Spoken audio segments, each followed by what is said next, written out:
O53 Hindi अध्याय 261 पीछा 3। पिछला अध्याय। अगला अध्याय। मैं चल रहे बड़े युद्ध में कूद पड़ा। इसे गोता लगाना नहीं कहा जा सकता क्योंकि युद्ध नीचे हो रहा है, ऊपर गोता लगाना शब्दों का अच्छा चयन होगा। मैंने लड़ाई को ज्यादा नहीं देखा, लेकिन नीचे क्या हो रहा है ये देखने के लिए एक नज़र ही काफी थी।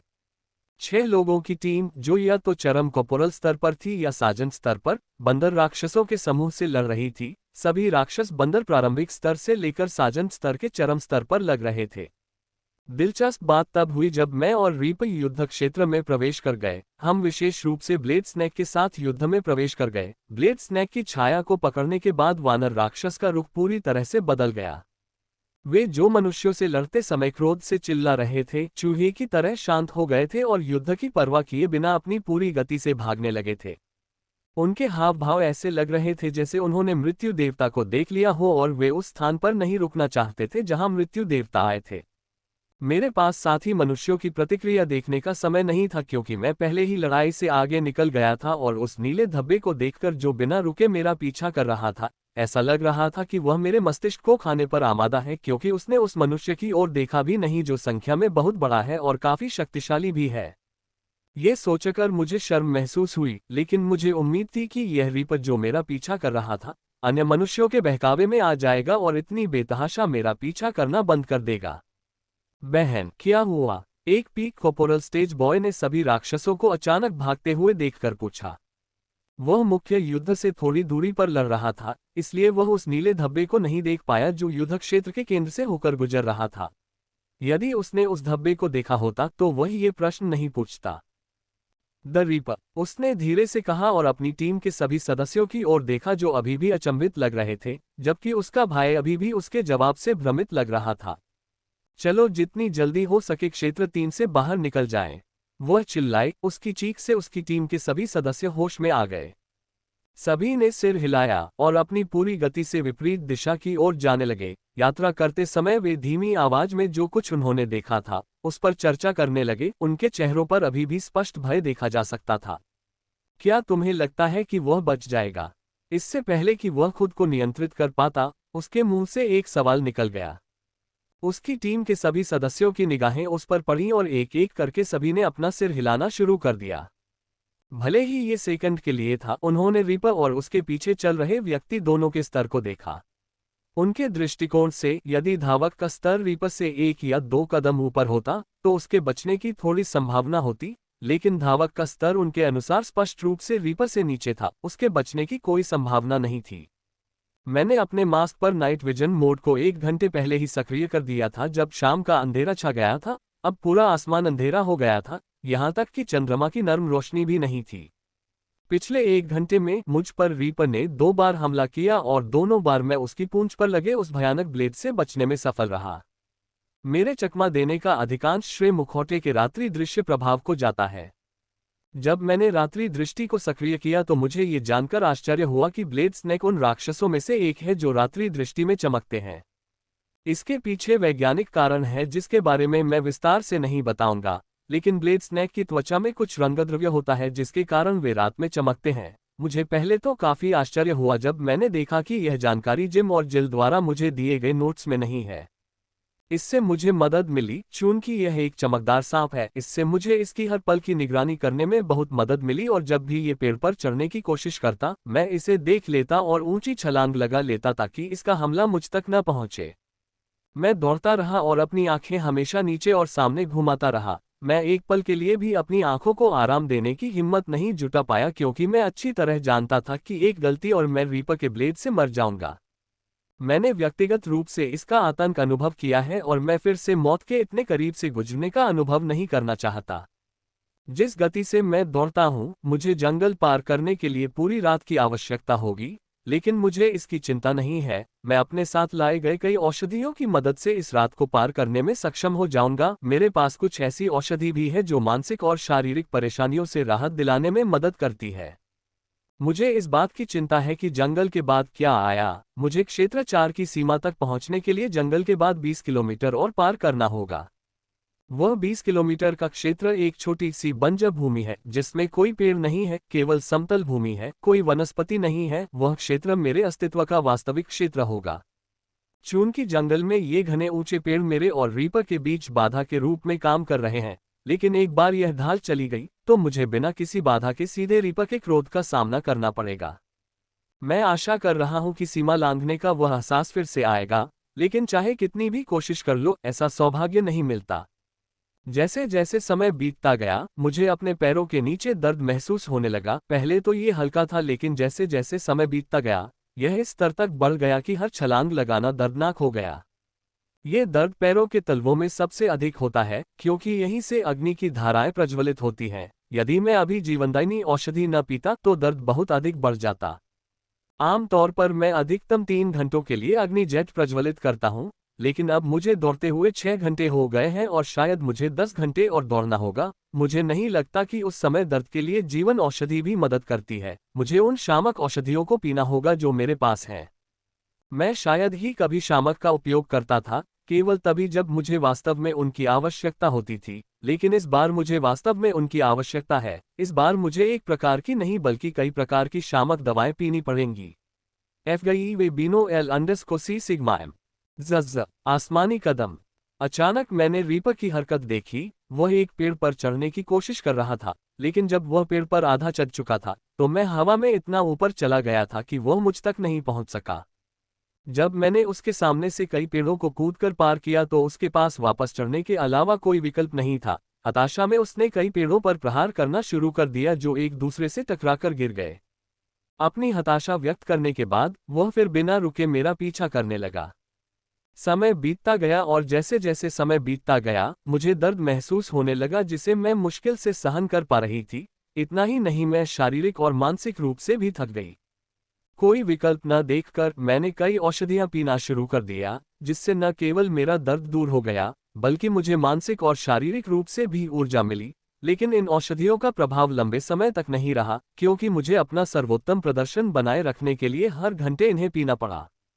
जैसे जैसे मैं उस शामक औषधि को पीता गया मेरे शरीर में उसकी और अधिक लालसा होने लगी, क्योंकि यह सहज रूप से ज्ञात है कि थोड़ी सी भी देरी मुझे इतनी बड़ी कीमत चुकाने के लिए मजबूर कर सकती है कि मैं जीवित नहीं बचूंगा। मैं ये जानते हुए भी औषधि पीता रहा कि जब मैं इसे पीना बंद करूंगा तो मुझे इससे भी अधिक बुरे प्रभाव का सामना करना पड़ेगा जो मैं अभी महसूस कर रहा हूं। लेकिन मुझे इसकी कोई परवाह नहीं थी, क्योंकि केवल इस औषधि के कारण ही मैं अपने चरम पर हूं, अन्यथा मैं घंटों पहले ही दर्द और थकान का शिकार हो गया होता। आखिरकार मैंने खुशी से कहा जब मैंने दौड़ने के 12 घंटे बाद भोर की पहली किरणें देखीं। लेकिन मेरी खुशी ज्यादा देर तक नहीं रही। आधे घंटे बाद जब आकाश पर्याप्त रूप से उजला हो गया तो मैंने दूर तक बंजर भूमि देखी। जंगल के अंत तक पहुंचने में मुझे अधिकतम आधा घंटा लगेगा और तभी मेरी असली दौड़ शुरू होगी। मेरा जीवित रहना मेरे प्रयासों और थोड़े भाग्य पर निर्भर करेगा। यदि मैं असफल रहा तो अंततः मैं मृत्यु के दूत को गले लगा लूंगा। जैसे जैसे मैं बंजर भूमि के करीब पहुंचा मेरा दिल धड़कने लगा। ये बंजर भूमि मेरे जीवित रहने की असली परीक्षा होगी। मैं जितना करीब जाता उतना ही अधिक भय महसूस करता। क्या उसे कभी थकान महसूस नहीं होती? मैंने खुद से पूछा। मैंने देखा कि ब्लेड वाला सांप बिना रुके मेरे पीछे आ रहा है। उसकी गति में कोई बदलाव नहीं आया है। वह उतना ही अनजान है जितना तब था जब वह मेरा पीछा करना शुरू करता है। भले ही यह एक रेड का राक्षस हो, लेकिन ये थोड़ा थका हुआ महसूस करता है। लेकिन नहीं, जब से इसने मेरा पीछा करना शुरू किया है इसमें कोई बदलाव नहीं आया है। खैर, यह उच्च एक राक्षस व्यर्थ है अगर यह इतना भी करने में सक्षम नहीं था। ऐसा कहा जाता है कि इस पूरे मिनवा दायरे में 6 से अधिक एक रेड राक्षस नहीं है और 3 अपनी भयावह शक्ति के लिए जाने जाते हैं। यही कारण है कि उन्हें मिनवा दायरे के 3 अभिशाप कहा जाता है। समय बीतता गया और अब मैं अपने सामने स्पष्ट रूप से बंजर भूमि देख सकता हूं तथा मेरे हृदय में भय और भी अधिक प्रबल होता जा रहा है। मुझे डर लग रहा है क्योंकि मेरे भंडार में रखी औषधियों का ढेर लगभग खत्म हो चुका है। मेरे पास अधिकतम 10 से 15 मिनट की आपूर्ति है और बंजर भूमि को पार करने के लिए मुझे कम से कम 2 घंटे की आवश्यकता होगी। इन 13 घंटों में मैं ब्लेड स्नेक से भाग रहा हूं। मेरे 2 नाइट ग्रेड कौशल लगातार बिना रुके सक्रिय हैं। फायर जेट का उल्लेख नहीं करना है जिसका मैं हर छलांग के लिए उपयोग करता हूं, और रक्षात्मक कौशल जिसका मैं तब भी उपयोग करता हूं जब भी रीपर सावधानी के तौर पर पेड़ पर चढ़ता है। इसके लिए अपार मन की आवश्यकता होती है। मुझे हर कुछ मिनट में मन की औषधि पीनी पड़ती है। यदि मेरे पास इतनी अधिक मन की औषधि न होती तो मुझे नहीं लगता कि मैं इस सांप से 3 घंटे भी बच पाता। इन तीनों अभिशापों से बचने के लिए न केवल शक्ति की आवश्यकता होती है, बल्कि संसाधनों की भी आवश्यकता होती है। संसाधनों के बिना वे लंबे समय तक जीवित नहीं रह पाएंगे। मेरे पास जो संसाधन हैं, उनकी वजह से ही मैं अब तक जीवित रह पाया हूं, लेकिन अब मेरे संसाधन समाप्त हो रहे हैं। यदि मैंने जल्दी से दूसरा रास्ता खोज लिया तो रीपर सचमुच अपना ब्लेड मेरे सिर में घुसा देगा और मेरा दिमाग खा जाएगा। लगता है मुझे अंततः उस चीज का उपयोग करना ही पड़ेगा, मैंने सोचा, लेकिन जब मैंने उस विकल्प के बारे में सोचा तो मैं मुंह बनाने से खुद को नहीं रोक सका। मैं वास्तव में उस विकल्प का उपयोग नहीं करना चाहता। मैंने पहले केवल एक बार इसका उपयोग किया था, जो मास्टर स्टेज राक्षस से दूर जाने के लिए था, लेकिन वह स्थान मिस्टर वन था जबकि यह मिनवा क्षेत्र है। इन दोनों स्थानों के बीच अंतर बहुत बड़ा है। म्यास्ता जंगल में जब तक आप सुरक्षित स्थान पर या एडवेंचर पैराडाइज द्वारा बनाए गए बनकरों तक पहुंच जाते हैं, तब तक आप सुरक्षित रहते हैं, लेकिन यहाँ हर कदम पर खतरा है। सबसे खतरनाक क्षेत्र की सीमा है और कोई नहीं जानता कि सीमा पार करने के बाद कोई कहाँ पहुंच जाएगा। लेकिन मैं ऐसा सोचकर किससे मजाक कर रहा हूँ। मुझे स्पष्ट रूप से पता था कि सीमा पार करने के बाद मैं किस स्थिति में रहूंगा। इसके लिए मेरे पास यही एकमात्र विकल्प बचा है, यानी मैं खुद पर इतना बोझ नहीं डाल सकता। अगर मैं इसे पार करने के लिए जीवित रहूंगा तो मैं इसके बारे में सोचूंगा। दांत पीसते हुए मैंने अपने स्टोरेज से कांच की बोतल निकाली। ये बोतल सामान्य औषधि की बोतल से दुगुनी बड़ी है और इसके अंदर खून जैसा लाल तरल पदार्थ है जो हल्का चमक रहा है।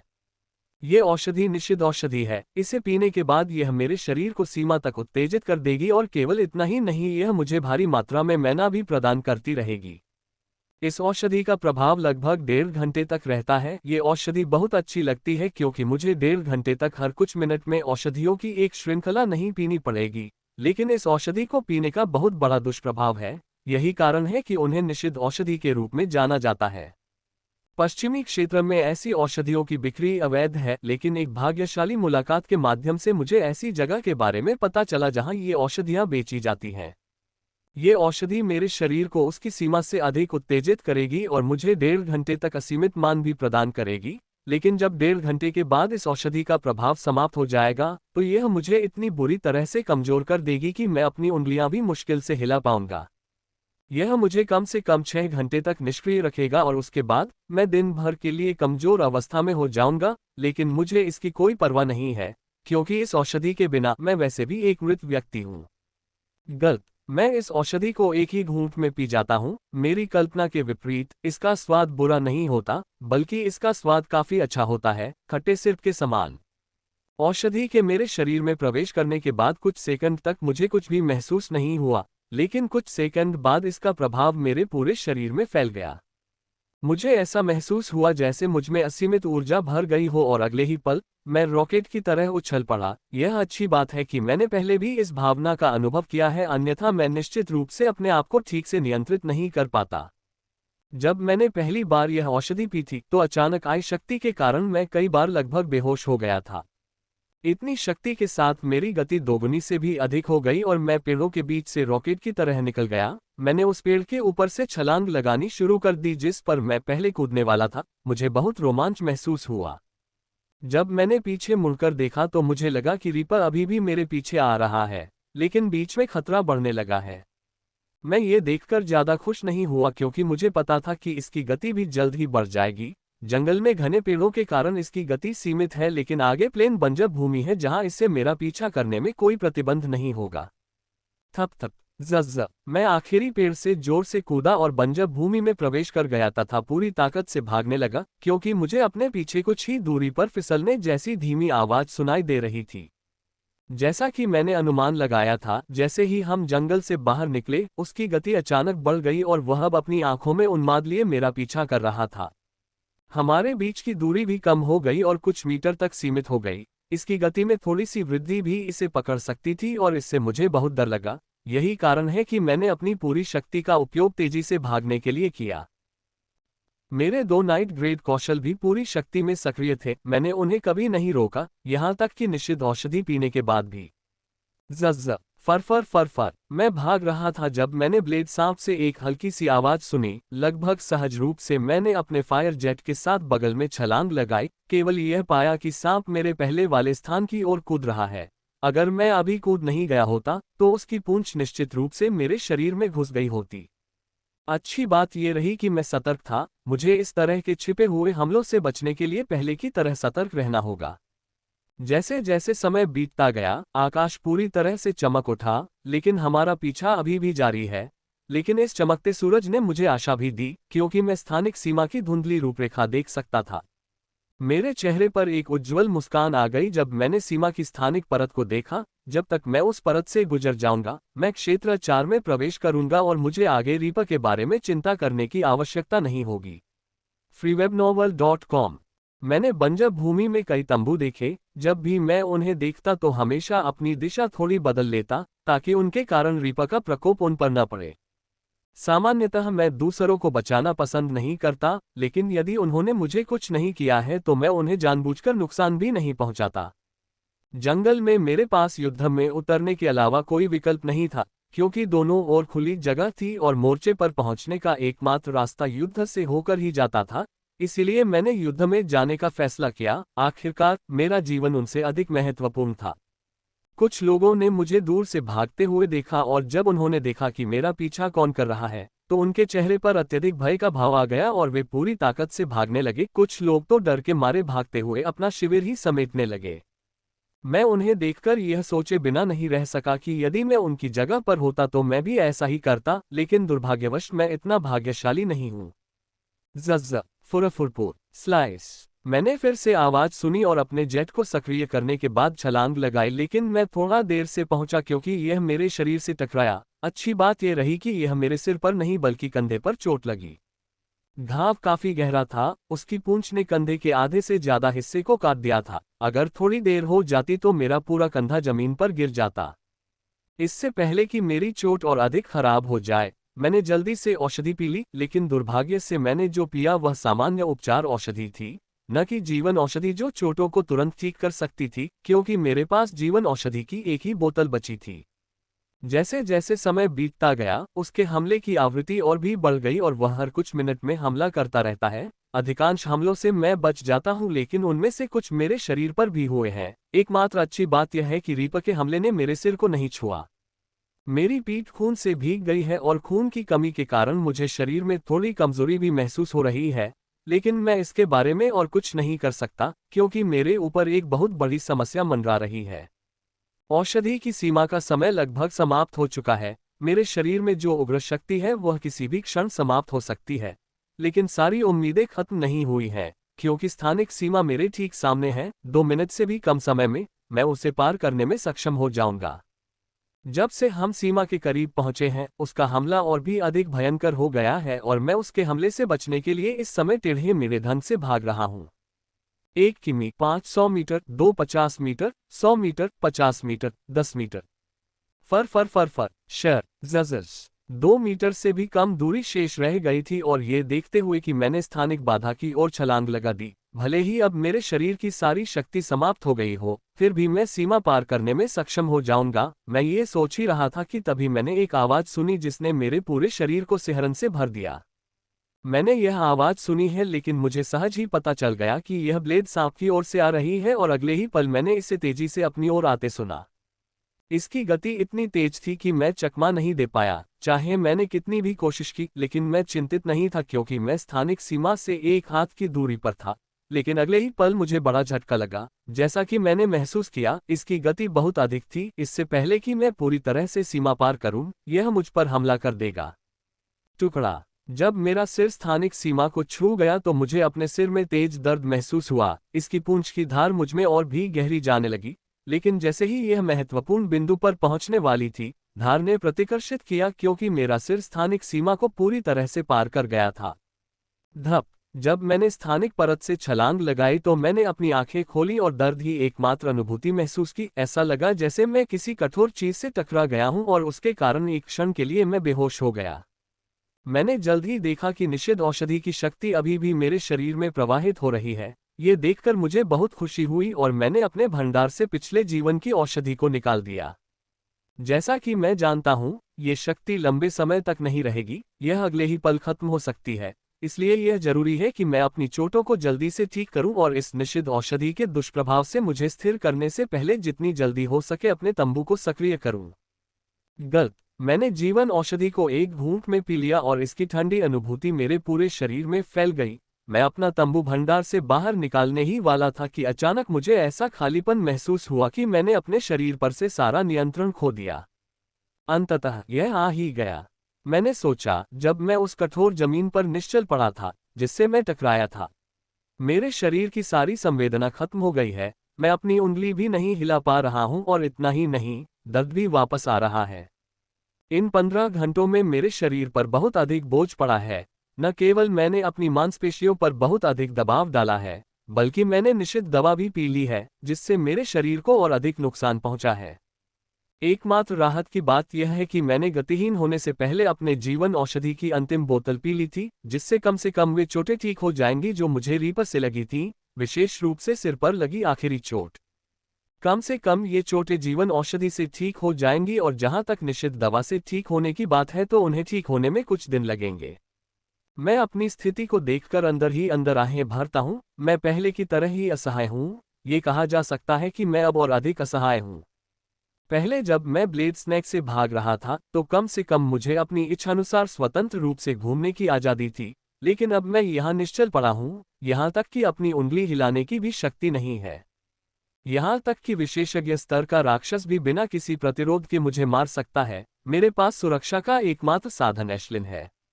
वह बाहर जाकर मेरी रक्षा करना चाहती थी, लेकिन मैंने उसे रोक दिया। उसका बाहर जाना और भी अधिक राक्षसों को आकर्षित कर सकता था और वह केवल चरम विशेषज्ञ चरण में थी। वह अधिक से अधिक कुछ विशेषज्ञ राक्षसों के खिलाफ मेरी रक्षा कर सकती थी और कॉर्पोरल चरण के राक्षसों के खिलाफ उसके पास कोई मौका नहीं था। मेरी एकमात्र आशा यह है कि कोई मनुष्य मुझे देख ले और मेरी थोड़ी मदद कर दे। मेरा तंबू सक्रिय कर देना और मुझे वहां रख देना ही पर्याप्त होगा। समय बीतता गया और सूर्य की दिशा से मैं अनुमान लगा सकता था कि इस क्षेत्र में दुर्घटनाग्रस्त हुए मुझे केवल 1 घंटा ही हुआ है और मैं इतना भाग्यशाली था कि कोई राक्षस मुझ पर हमला करने नहीं आया। मैं इतनी बुरी तरह सोना चाहता हूं कि मैं खुद को रोक नहीं पा रहा हूं। मानसिक और शारीरिक थकान मुझ पर हावी हो रही है। मैं ऐसी जगह सोना चाहता था जहां मैं अपेक्षाकृत सुरक्षित महसूस करूं, जहां सुरक्षा की थोड़ी गारंटी हो, जैसे कि मेरा तंबू। जैसे जैसे समय बीतता गया, मुझे लगा कि अब मेरी किस्मत सचमुच कुछ समय के लिए साथ देगी। लेकिन दुख की बात है कि अच्छा समय खत्म हो गया, क्योंकि मैंने देखा कि एक बड़ा पीला पक्षी मेरे ऊपर मंडराने लगा था। मैं इसके आकार को देखकर इसके स्तर का अनुमान नहीं लगा सकता। मुझे यकीन है कि यह कॉर्पोरल स्तर या उससे ऊपर है। ऐसा लग रहा था जैसे वह पक्षी राक्षस मेरे ऊपर मंडरा रहा है और जिस तरह से वह नीचे की ओर उड़ रहा है, उसे देखकर मुझे ऐसा लग रहा था कि मौत बहुत करीब है। मैं मौत से नहीं डरता। पिछले वर्ष में मैं मौत से इतने बाल बच गया कि अब मुझमें ज्यादा डर नहीं बचा, और न ही यह भूलना कि अभी 1 घंटे पहले ही मैं मौत के मुंह से बच निकला था।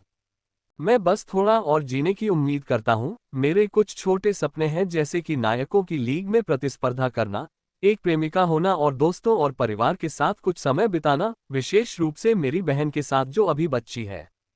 पक्षी को अपने करीब आते देख मैं एशलिन को छोड़ने ही वाला था ताकि उसके बचने की संभावना हो सके, तभी मुझे अचानक हल्की पदचाप सुनाई दी। कुछ सेकंड बाद मैं स्पष्ट रूप से कदमों की आवाज सुन सकता था। ऐसा लग रहा था कि 1 से अधिक लोग मेरी ओर आ रहे हैं और उनके कदमों की लय से मैं अनुमान लगा सकता हूं कि वे 3 लोग हैं जो मेरी ओर आ रहे हैं।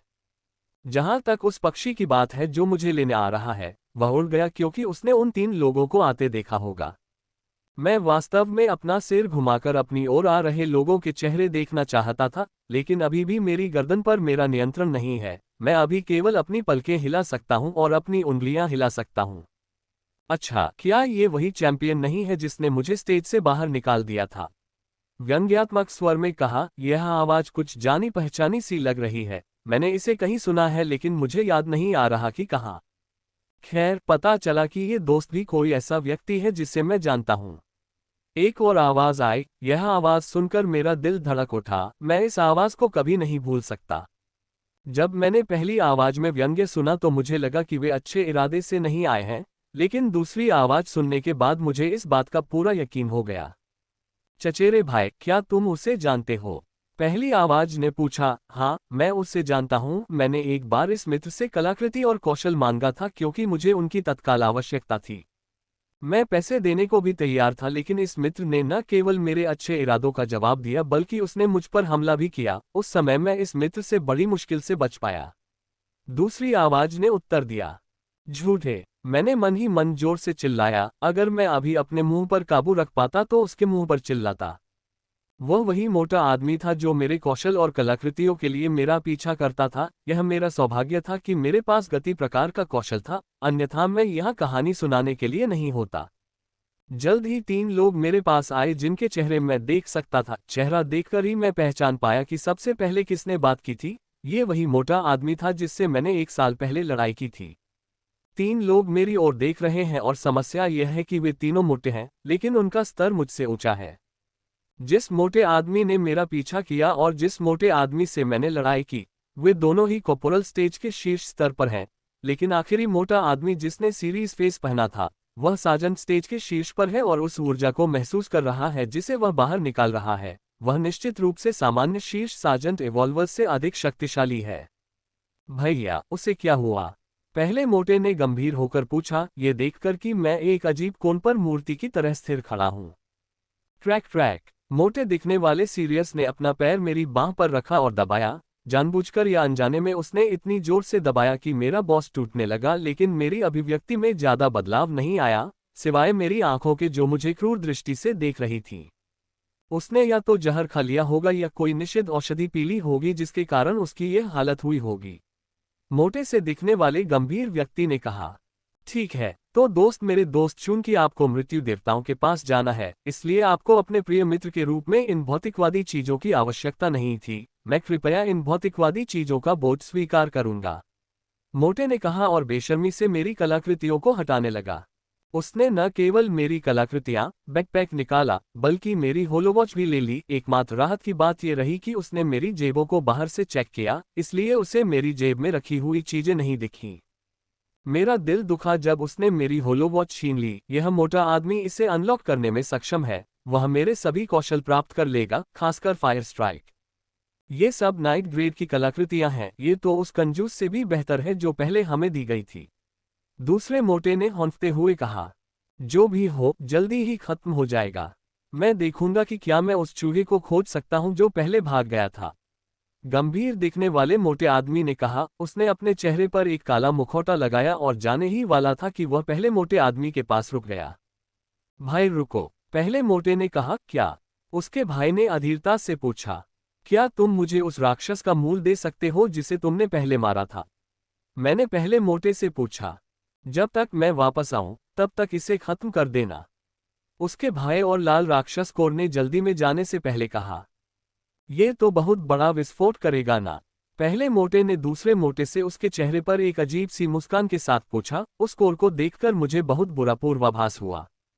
हाँ, यह अब तक का सबसे बड़ा धमाका होगा, दूसरे मोटे आदमी ने खुशी से कहा और मेरी ओर आंखें घुमाई।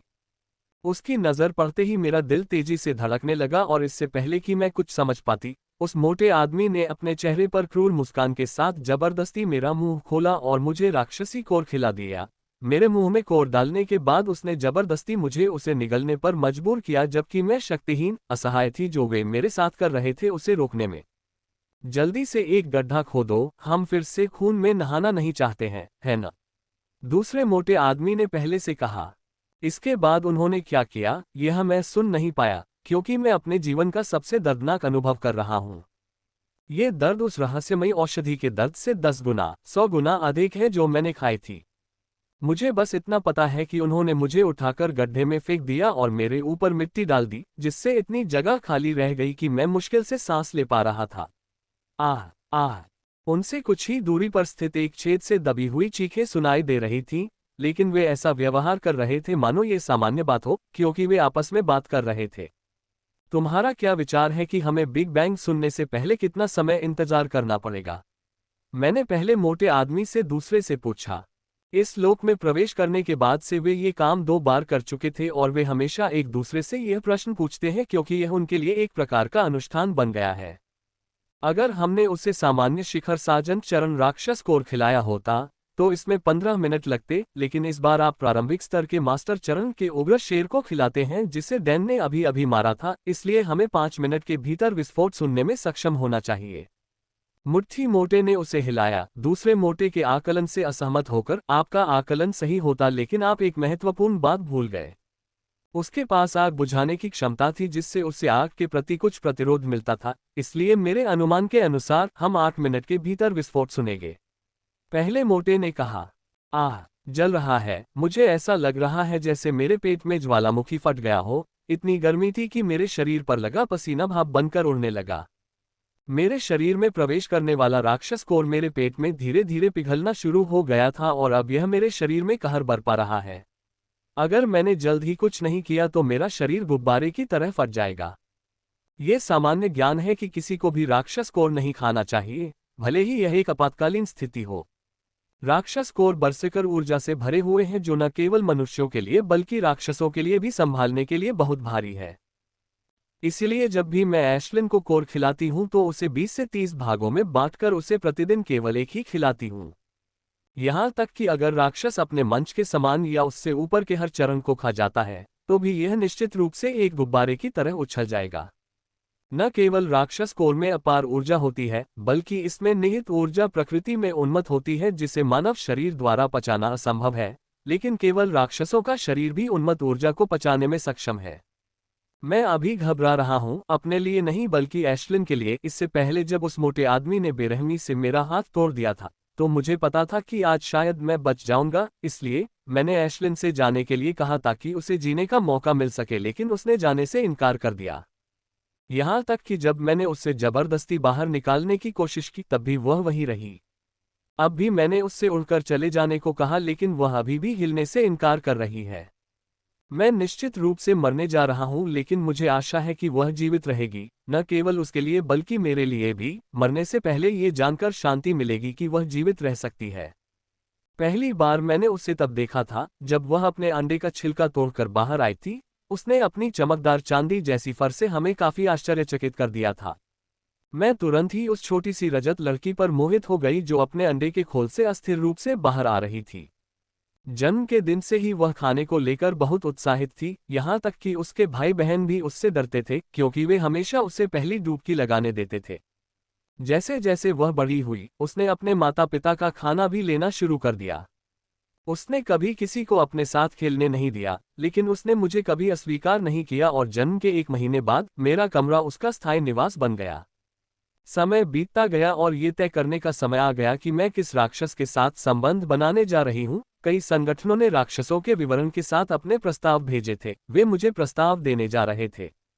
मैंने उन प्रस्तावों को किनारे पर देखा और उन्हें कूड़े में फेंक दिया क्योंकि मैंने पहले ही तय कर लिया था कि मैं किस राक्षस के साथ संबंध बनाने जा रही हूँ।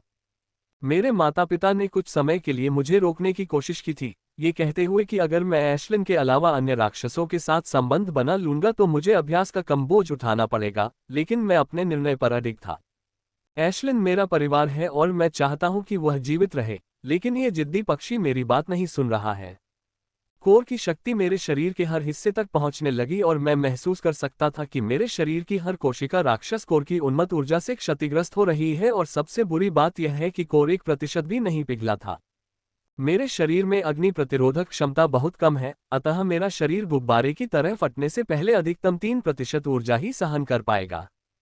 यदि यह कोर किसी अन्य अग्नि राक्षस का कोर होता तो मैं 1 या 2 मिनट और सहन कर सकता था, लेकिन दुख की बात है कि यह अग्नि सिंह का कोर है जिसमें सबसे मजबूत आग थी जिसे मैंने अनुभव किया है और इसकी आग लावा की तरह चिपचिपी थी। मैं उग्र शेर की आग से बहुत परिचित हूं क्योंकि यह एकमात्र राक्षस कोर है जिस पर एशलिन ने कभी प्रतिक्रिया की है। इस वजह से मैंने हर दिन इस कोर के क्लिप एशलिन को खिलाए हैं। उसने कल रात के खाने में इसे खाया भी था।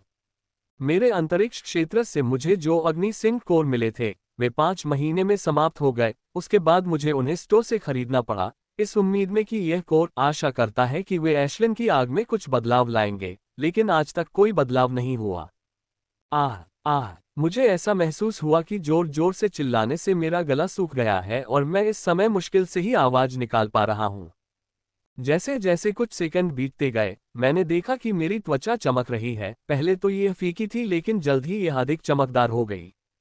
यह अच्छा संकेत नहीं है। इसका मतलब है कि राक्षस कोर की ऊर्जा पहले से ही मेरे शरीर की हर कोशिका में घुस चुकी है। हर गुजरते सेकंड के साथ राक्षस कोर और अधिक पिघलेगा और मेरे शरीर में और अधिक उन्मत्त ऊर्जा जारी करेगा। वर्तमान में मेरा शरीर बड़ी मुश्किल से उस उन्मत्त ऊर्जा को संभाले हुए है, लेकिन जल्द ही यह ऊर्जा उस सीमा तक पहुंच जाएगी जिसे मैं संभाल नहीं सकता। यह एक गुब्बारे की तरह हो जाएगा जिसमें बहुत अधिक हवा है। ये फट जाएगा और सभी दिशाओं में खून खराबा फैला देगा। मुझे मृत्यु का भय नहीं था, लेकिन मैं मरना भी नहीं चाहता था। दुख की बात है कि मेरे पास कोई विकल्प नहीं है। राक्षस का केंद्र पहले से ही मेरे अंदर है और थोड़ा थोड़ा करके पिघल रहा है। यह उन्मत्त ऊर्जा मेरी प्रत्येक कोशिका को चीर रही है और इसे भर रही है, और अधिक ऊर्जा के साथ इसे संभाल सकती है। यदि मुझे जीवन का एक मौका मिलता, चाहे 1 मिनट का ही क्यों न हो, तो मैं इसके लिए अपना सब कुछ दे देता। लेकिन मैंने इसके लिए अपनी बुद्धि कितनी भी लगा दी, मुझे ज्यादा मौका नहीं दिखाई दिया। चबाओ चबाओ। अचानक एशलिन मेरे अंदर चहक उठी। मैं ये सोचकर खुश हो गया कि वह अंततः जाने के लिए तैयार है, लेकिन जब मैंने सुना कि उसने क्या कहा तो मैं अंदर से स्तब्ध रह गया। वह मुझसे कह रही है कि अपने रिफाइनमेंट इंजन को देखो, वहां कुछ अजीब हो रहा है। जब मैंने अपने शोधन इंजन पर ध्यान केंद्रित किया तो मुझे इसमें कुछ भी असामान्य नहीं लगा, क्योंकि यह उस मानसिक ऊर्जा के साथ सामान्य रूप से चल रहा था जो मैं सहज रूप से इसे प्रदान कर रहा था। सामान्यतः शोधन इंजन को चलाने के लिए मानसिक ऊर्जा की आवश्यकता होती थी और उसे सक्रिय रूप से चलाना पड़ता था, विशेष रूप से एनालॉग प्रकार के इंजन को। इन शोधन इंजनों को मैन्युअल रूप से चलाया जाता है, लेकिन लगभग 2 वर्षों के लगातार अभ्यास और कड़ी मेहनत से मैंने अपने दिमाग को प्रशिक्षित किया कि यह सहज रूप से इसे मानसिक रूप से संचालित करे और मेरी निगरानी के बिना इसे चलाए। अब यह सहज रूप से चलता है, तब भी जब मैं नींद में था, और क्योंकि मेरी मन शुद्धता 91.9% तक पहुंच गई थी, जो वास्तव में आश्चर्यजनक है क्योंकि 90% के बाद भी मन शुद्धता 0.1 बढ़ाना बहुत कठिन है। इस प्रक्रिया का एकमात्र दोष यह है कि मेरा शोधन इंजन बहुत धीमी गति से चलता है, लेकिन फिर भी यह इसके लायक है क्योंकि मुझे अपने शोधन इंजन पर कभी भी ध्यान केंद्रित नहीं करना पड़ता है, और यह उन लोगों की तुलना में बेहतर है जो प्रतिदिन अपने शोधन इंजन को 1 घंटा देते हैं। पहले तो मुझे लगा कि मैं सामान्य हूं, लेकिन जब मैंने ध्यान से देखा तो जो मैंने देखा उससे मैं पूरी तरह स्तब्ध रह गया। यह इतना चौंकाने वाला था कि कुछ देर के लिए मेरा दिमाग ठहर गया। ये बेरसिक ऊर्जा को परिवर्तित कर रहा है। मैंने हकलाते हुए सोचा, मेरा शोधन इंजन बेरसिक ऊर्जा को मैना में परिवर्तित कर रहा है। हालांकि रूपांतरण बहुत धीमा है, जब तक पर्याप्त मानसिक ऊर्जा प्रदान की जाती है, मैं इसे 10 गुना तेज कर सकता हूं।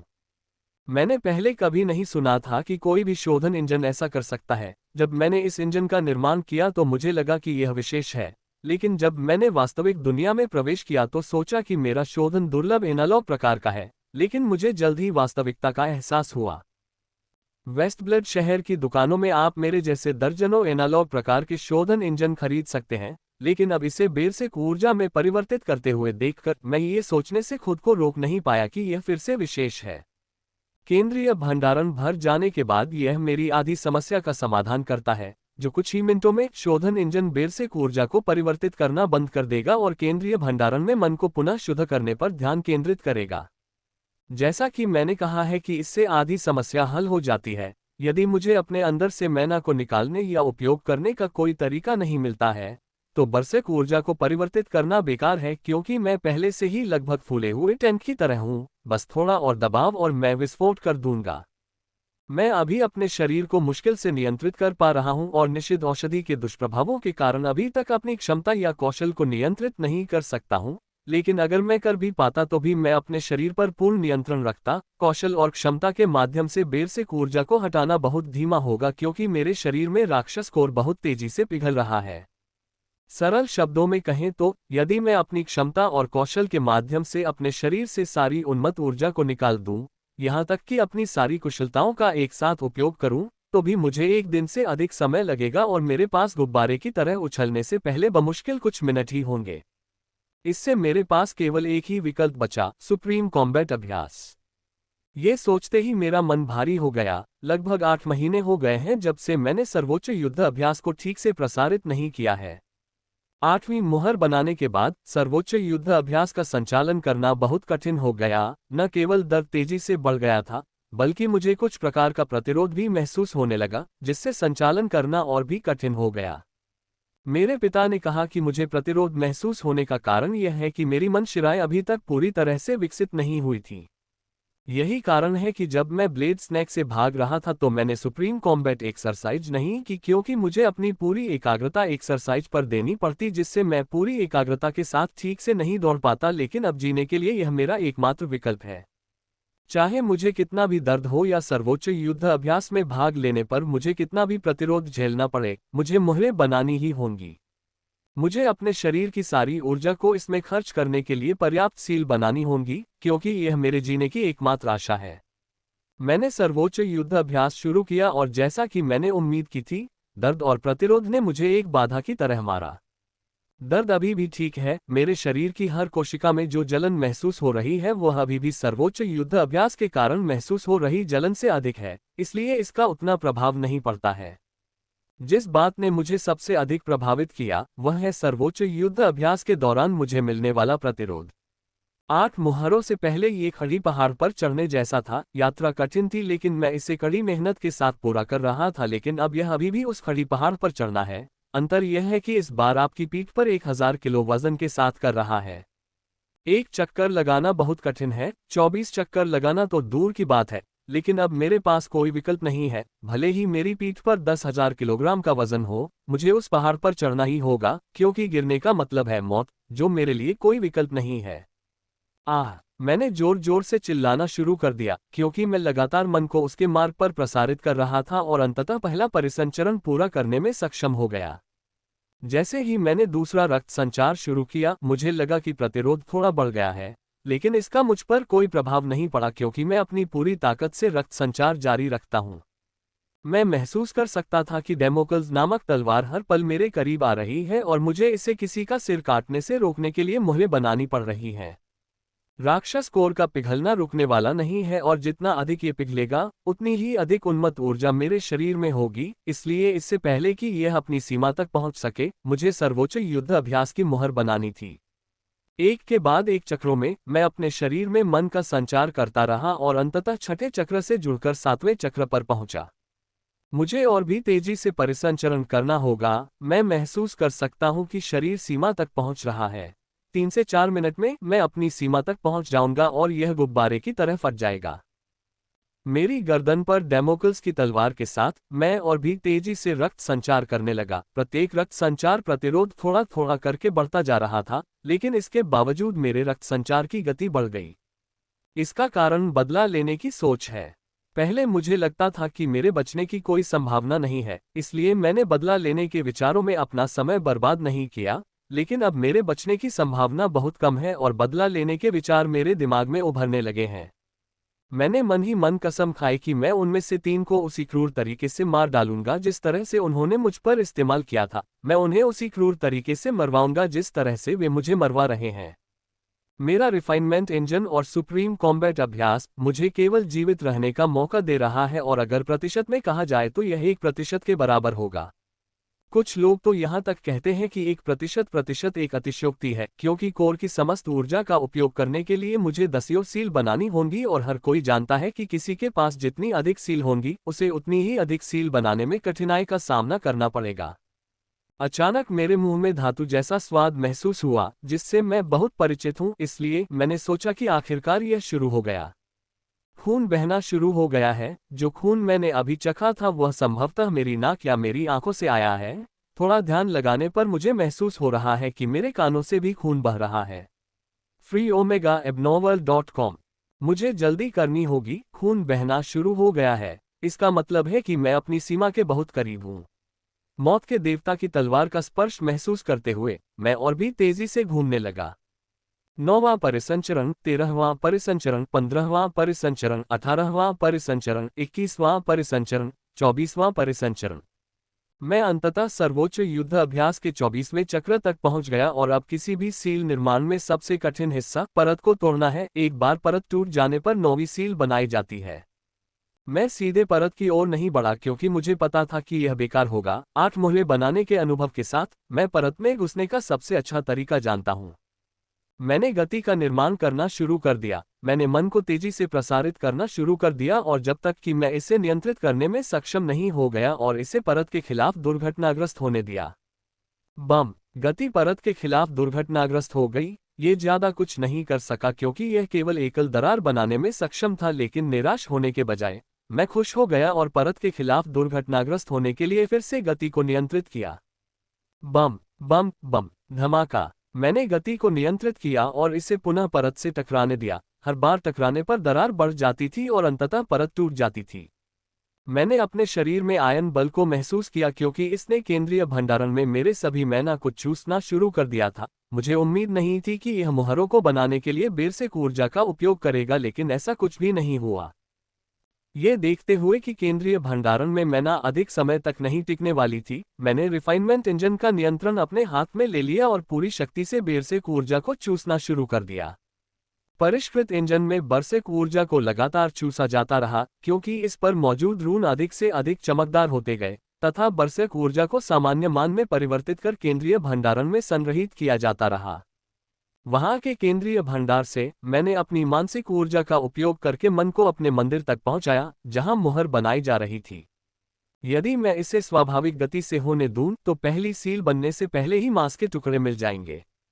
सामान्यतः सील बनाने में 5 मिनट से अधिक समय लगता है, लेकिन अब सील बनने में मात्र 30 सेकंड का समय लगा। सर्वोच्च युद्ध अभ्यास की 9वीं मुहर अन्य 8 मुहरों के साथ मेरे मंदिर स्थान में तैरने लगी, लेकिन मुझे उस शीतलता ऊर्जा का एहसास नहीं हुआ जो मुहरों के निर्माण के बाद निकलती थी। मुझे केवल दर्द से थोड़ी राहत महसूस हुई। मुहर बनते देख मैंने पुनः 10वीं मुहर के लिए अपने मन को प्रसारित करना शुरू कर दिया, जिसके लिए मुझे 10 गुना अधिक प्रतिरोध महसूस हो रहा है, जबकि 9 मुहरों के लिए मैंने इसे प्रसारित करना शुरू किया था। मुझे मुहरें बनाना जारी रखना होगा, भले ही प्रतिरोध 10 गुना अधिक हो, विशेषकर 10वीं मुहर के लिए। मेरे पिता ने कहा था कि 10वीं मुहर बनाने के बाद कुछ अद्भुत घटित होगा। उन्होंने मुझे यह नहीं बताया कि क्या घटित होगा, उन्होंने सिर्फ इतना कहा कि मुझे भारी मात्रा में मन की आवश्यकता होगी, उससे भी अधिक मन की आवश्यकता होगी जो मुझे पूरे 10 मुहर बनाने के लिए चाहिए था। मैं इसी पर भरोसा कर रहा हूँ। मुझे जितना अधिक मान की आवश्यकता होगी उतना ही बेहतर होगा, क्योंकि उतनी ही कम उन्मत्त ऊर्जा के बारे में मुझे चिंता करनी होगी। मेरे शरीर में दर्द बढ़ने लगा क्योंकि मेरे शरीर में मैना कोर 2% पिघल गया और सील बनाने के लिए लिया गया मैना उस 2% का 10% से भी कम है। ये बहुत कम है। यही कारण है कि मैं सर्वोच्च लड़ाकू अभ्यास को उग्र रूप से प्रसारित कर रहा हूँ। केवल 10 के बाद का परिवर्तन पर्याप्त मैना को चूस लेगा जिससे शरीर को बेरसेक ऊर्जा की यातनाओं से कुछ राहत मिल सके। जैसे जैसे समय बीतता जाएगा मेरे शरीर में उतनी ही अधिक उन्मत्त ऊर्जा कोर फैलती जाएगी। खुद को मरने से बचाने के लिए मुझे और अधिक सील बनाते रहना होगा, जिससे कि कोर से मेरे शरीर को कोई खतरा न हो। न केवल सील राक्षस कोर की ऊर्जा का उपयोग करेंगे, बल्कि वे मेरे शरीर को इतना मजबूत भी बना देंगे कि वह बेरसेक ऊर्जा का दबाव सहन कर सके, जिससे अधिक सील बनाने के लिए अधिक समय मिलेगा। लक्ष्य असंभव लगता है, लेकिन जब तक मैं उस पर डटा रहूंगा, मुझे विश्वास है कि मैं इस संकट से बाहर निकल सकता हूं। मैं 24वें परिसंचरण के करीब पहुंचती जा रही हूं, लेकिन मुझे ऐसा महसूस हो रहा है कि मेरी गति अभी भी मेरे पेट में पिघल रहे राक्षस कोर से धीमी है।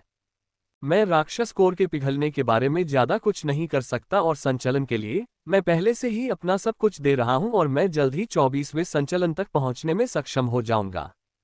24वां परिसंचरण। मैं अंततः 24वें चक्र पर पहुंच गया और मैंने परत तोड़ने में एक भी सेकंड बर्बाद नहीं किया क्योंकि मैंने गति बनाना शुरू कर दिया। इस बार क्षण पिछले से अधिक था क्योंकि मैं नहीं चाहता था कि कोई समस्या उत्पन्न हो। बम बम धमाका। मेरी गति ने परत को तोड़ दिया और फिर से रिफाइनमेंट इंजन को व्यक्तिगत रूप से संभालना शुरू कर दिया, इसलिए सील जल्दी से बनाया जा सकता था। पिछली बार की तरह सील ने आधे मिनट के भीतर अपना निर्माण पूरा कर लिया और पिछली बार की तरह मुझे ठंडी ताजगी वाली ऊर्जा महसूस नहीं हुई जो सील के निर्माण के बाद निकलती है। केवल दर्द में मामूली कमी हुई जो कुछ सेकंड में अपनी पिछली तीव्रता पर वापस आ जाती है। मैंने अंततः 10 मुहरें बना ली। यदि कोई और समय होता तो मैं जोर से चिल्लाकर जश्न मनाता, लेकिन अब मुझे चिल्लाने के अलावा और भी चीजों की चिंता है। मैंने अपनी मुहरों की ओर नहीं देखा क्योंकि मैं बहुत अधिक ध्यान बेरसेक ऊर्जा को परिवर्तित करने और केंद्रीय भंडारण को भरने पर केंद्रित था। जैसा कि मेरे पिता ने कहा था कि मुहर बनने के कुछ ही क्षणों बाद मुहरों में परिवर्तन होने लगेगा और जब ऐसा होगा तो मुझे बहुत अधिक मात्रा में मैना की आवश्यकता होगी। मैं बेस ऊर्जा को सामान्य मान में परिवर्तित करता रहा, साथ ही सीलों के प्रति थोड़ा सा ध्यान रखता रहा, लेकिन उनमें कोई परिवर्तन नहीं हुआ। मुझे ये भी संदेह होने लगा कि कुछ हुआ है या नहीं। परिवर्तन तब शुरू हुआ जब मैंने केंद्रीय भंडारण को लगभग 3/4 तक भर दिया। मुझे अपने मंदिर के स्थान से अपने रिफाइनिंग इंजन के केंद्रीय भंडारण में भारी सक्शन महसूस हुआ। जब मैंने अपने मंदिर पर ध्यान केंद्रित किया तो मैंने देखा कि 10 मोहरें जो मेरे मंदिर स्थान में एक तारे की सीध में थी, अब एक गोलाकार रूप में है और घूम रही है। उनकी गति पल पल बढ़ती जा रही है। चूषण बढ़ता देख मैंने अपनी मानसिक ऊर्जा को रिफाइनमेंट इंजन में वापस ले लिया और चूषण की जरूरतों को पूरा करने के लिए पूरी गति से ऊर्जा को परिवर्तित करना शुरू कर दिया। एशलिन और मेरे संबंध से एक परिचित भावना पैदा हुई। कुछ घंटे पहले ही मैंने एक बार यह अनुभूति महसूस की थी, बस एक पल के लिए, लेकिन मुझे अभी भी याद है कि वह कैसा महसूस हुआ था। इस बार यह भावना आई, ये पिछली बार की तरह एक पल में दूर नहीं हुई बल्कि बढ़ती गई। इसका उदय बहुत ही सूक्ष्म है, लेकिन मैं अभी भी इसे महसूस कर सकता हूँ। ये बढ़ रही है और यह इस बार दूर नहीं जाएगी। मुझे इसे तब तक संरक्षित रखना होगा जब तक ये भावना अपने चरम पर न पहुंच जाए। एक बार जब यह अपने चरम पर पहुंच जाएगी तो यह वह चिंगारी बन जाएगी जो उस दीवार को जला देगी जो मुझे ऊपर उठने से रोक रही थी। ये सीमा को तोड़ने की भावना है। मैं इसे सहज रूप से जानता था और अब मुझे केवल यही करना है कि इसे संरक्षित रखें और वह सफलता प्राप्त करे जिसका मैं पिछले 1 साल से इंतजार कर रहा था।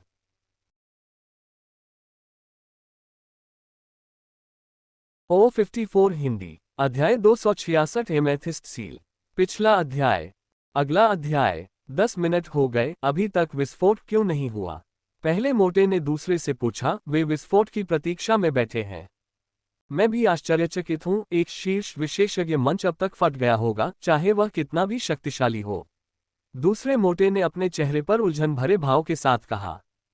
उन्होंने पहले भी ऐसा कई बार किया है और उनका शिकार हमेशा उनके अनुमानित समय पर ही फटता है। यह एकमात्र ऐसा समय है जब उनके दोनों अनुमान गलत हुए। क्या हमें जाकर जांच करनी चाहिए? पहले मोटे आदमी ने पूछा। जब से उसने अपने चचेरे भाई के साथ उस आदमी को गड्ढे में दफनाया था, तब से उसकी घबराहट बढ़ गई थी।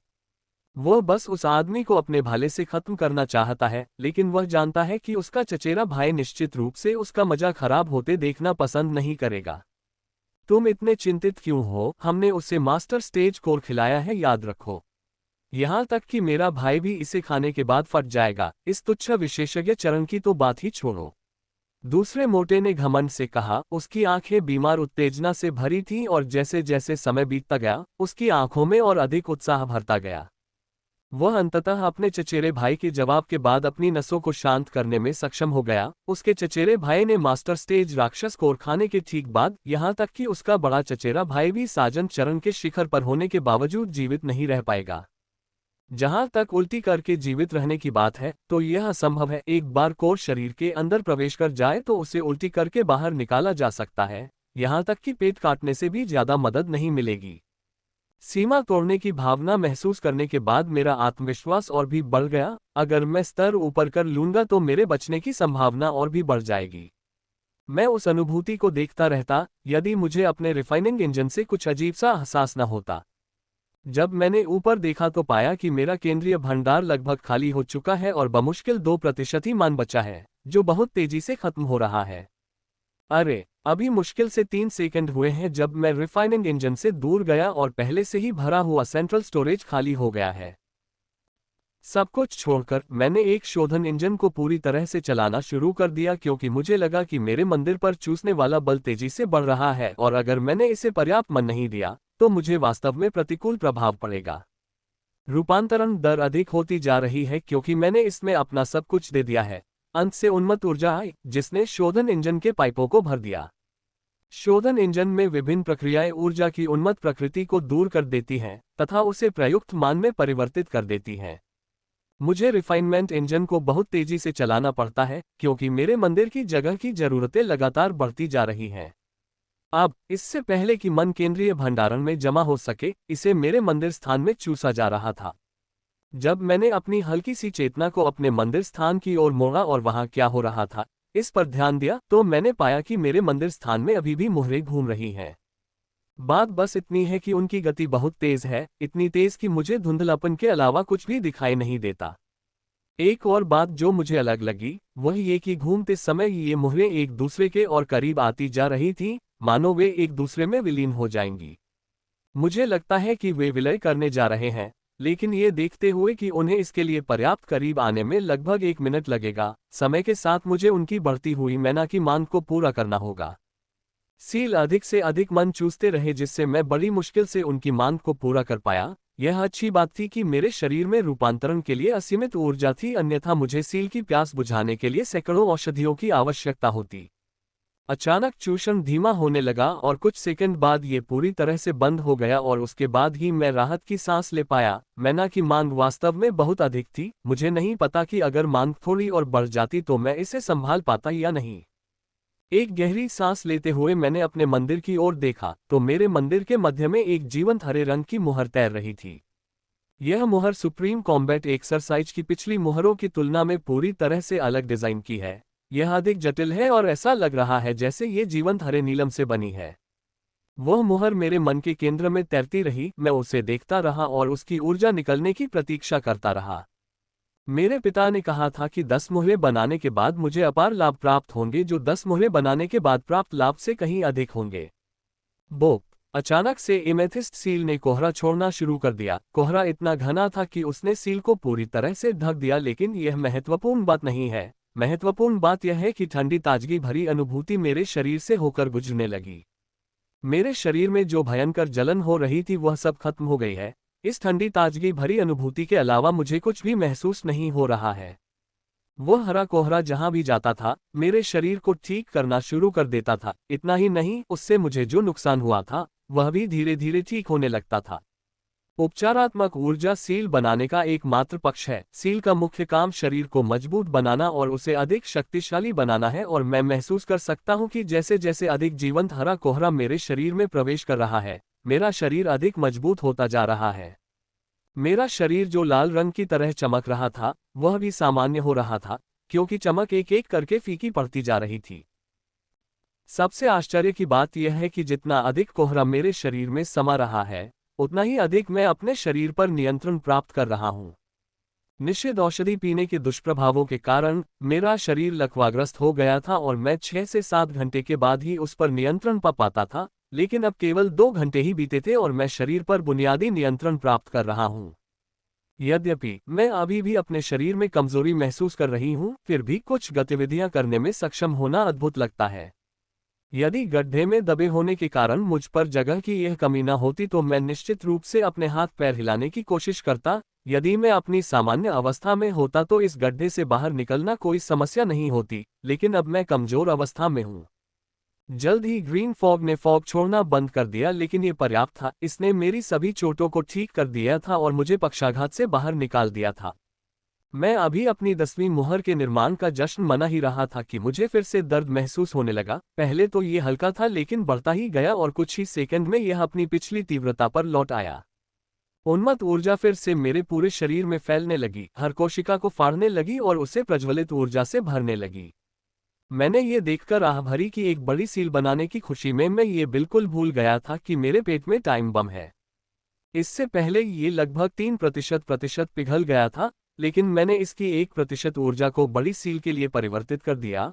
लेकिन जब मैं अपने उत्सव में था तो ये फिर से 3% के करीब पहुंच गया। अगर यह बड़ी सील बनाने से पहले होता तो मेरा शरीर अभी फटने के कगार पर होता, लेकिन अब बड़ी सील ने मेरे शरीर को इतना मजबूत बना दिया था कि अब मेरा शरीर राक्षस कोर ऊर्जा का 5% संभालने में सक्षम है। मुझे सील को संरक्षित रखना होगा और बनाते रहना होगा ताकि उन्मत्त ऊर्जा नियंत्रण से बाहर न हो जाए और मुझे टुकड़े टुकड़े न कर दे। हालांकि अभी भी उम्मीद है। मैं महसूस कर सकता हूं कि एक भावना बढ़ रही है, एक चरमोत्कर्ष की तरह बढ़ रही है। एक बार जब ये प्रवृत्ति अपने चरम पर पहुंच जाएगी तो यह उस छत को तोड़ देगी जो मेरी सफलता को रोक रही थी। तो अब मुझे बस घूमना है और सील बनाते रहना है, क्योंकि यही एक ऐसी चीज है जो बरसक ऊर्जा को नियंत्रित कर सकती है, जिससे मुझे सफलता मिल सकती है। एक बार जब मुझे सफलता मिल जाती है तो मॉन्स्टर कोर का दबाव बहुत कम हो जाएगा। न केवल मैं कॉर्पोरल स्टेज पर पहुंचने के बाद आश्वस्त हो जाऊंगा, बल्कि मुझे अपने शरीर पर पूरा नियंत्रण मिल जाएगा और मेरी कमजोर अवस्था भी पूरी तरह से खत्म हो जाएगी। बकवास। मैंने अपने अंदर ही अंदर कोसा। जैसे ही मैंने सर्वोच्च युद्ध अभ्यास को प्रसारित करना शुरू किया, मुझे फिर से प्रतिरोध महसूस हुआ और इस बार ये पिछले से कहीं अधिक था, लेकिन मेरे पास अपने दांतों को पीसने और सर्वोच्च युद्ध अभ्यास को प्रसारित करने के अलावा कोई विकल्प नहीं था, क्योंकि 1 सेकंड की भी देरी से मेरी जान जा सकती थी। मैं सर्वोच्च युद्ध अभ्यास को ऐसे प्रसारित करता रहा जैसे कि कल नहीं है, क्योंकि मेरी उन्मत्त ऊर्जा मेरे शरीर में बढ़ती रही। अगर यह सीमा से अधिक बढ़ गई होती तो यह मेरा अंत होता। एकमात्र चीज जो मुझे उम्मीद देती है वह है स्तर ऊपर उठने की भावना। मुझे उम्मीद है कि मैं स्तर ऊपर उठूंगा। पिछले 1 साल में यह मेरे लिए एक तरह का जुनून बन गया है। अगर मैं कॉर्पोरल स्टेज में मर जाऊं तो मैं खुशी से मरूंगा। जब से मुझे आशा मिली है, मेरे जीने की संभावना बहुत कम हो गई है। भले ही मैं शारीरिक स्तर तक पहुंच जाऊं, मेरे जीने की संभावना थोड़ी बढ़ जाएगी, क्योंकि मेरे पेट के अंदर बहुत अधिक ऊर्जा है और मेरे जीने का एकमात्र तरीका यह है कि मैं उसमें मौजूद सारी ऊर्जा को खर्च कर सकूं। मैं बस आशा करता हूं कि मैं कॉर्पोरल स्तर तक पहुंच जाऊंगा। स्तर ऊपर जाने के बाद मेरे पास इस छेद से बाहर निकलने और उन 2 लोगों को मारने के लिए पर्याप्त शक्ति होगी जो उस छेद से ज्यादा दूर नहीं खड़े हैं जिसमें मैंने दफन किया था। मुझे उन दोनों को मारने के लिए 2 मिनट, अधिकतम 2 मिनट की आवश्यकता होगी, भले ही वे चरम कॉर्पोरल अवस्था में हो। मुझे अपने आप पर इतना विश्वास है। मैं मर जाऊंगा, लेकिन मैं उन्हें अपने साथ लेकर मरूंगा। यही कारण है कि मैं उग्र रूप से घूमने की कोशिश कर रहा हूं, ताकि मुझे कम से कम उनमें से 2 से बदला लेने का मौका मिल सके। 7वां परिसंचरण, 17वां परिसंचरण, 21वां परिसंचरण, 24वां परिसंचरण। टकराना। 11वीं मुहर बनाई गई है और पिछली बार की तरह मैंने 11वीं मुहर को मान प्रदान करते हुए बर्सिक ऊर्जा को मान में परिवर्तित करने के लिए शोधन इंजन चलाना शुरू किया। मैंने देखा कि ये 10वीं मुहर से 4 गुना अधिक मान लेता है। आमतौर पर प्रत्येक मुहर पिछली मुहर की तुलना में 2 गुना मान लेती है। मुझे ये देखकर आश्चर्य नहीं हुआ, क्योंकि मेरे पिता को पहले ही बताया गया था कि 11वीं मुहर के लिए 10वीं मुहर से 4 गुना अधिक मान की आवश्यकता होगी तथा 12वीं मुहर के लिए 11वीं मुहर से 2 गुना मान की आवश्यकता होगी। जैसे ही मैंने पुनः परिक्रमा शुरू की, मेरे मंदिर स्थान पर एक संक्षिप्त नजर डालने के बाद 11वीं मुहर अब उपग्रह की तरह बड़ी मुहर के चारों ओर चक्कर लगा रही है।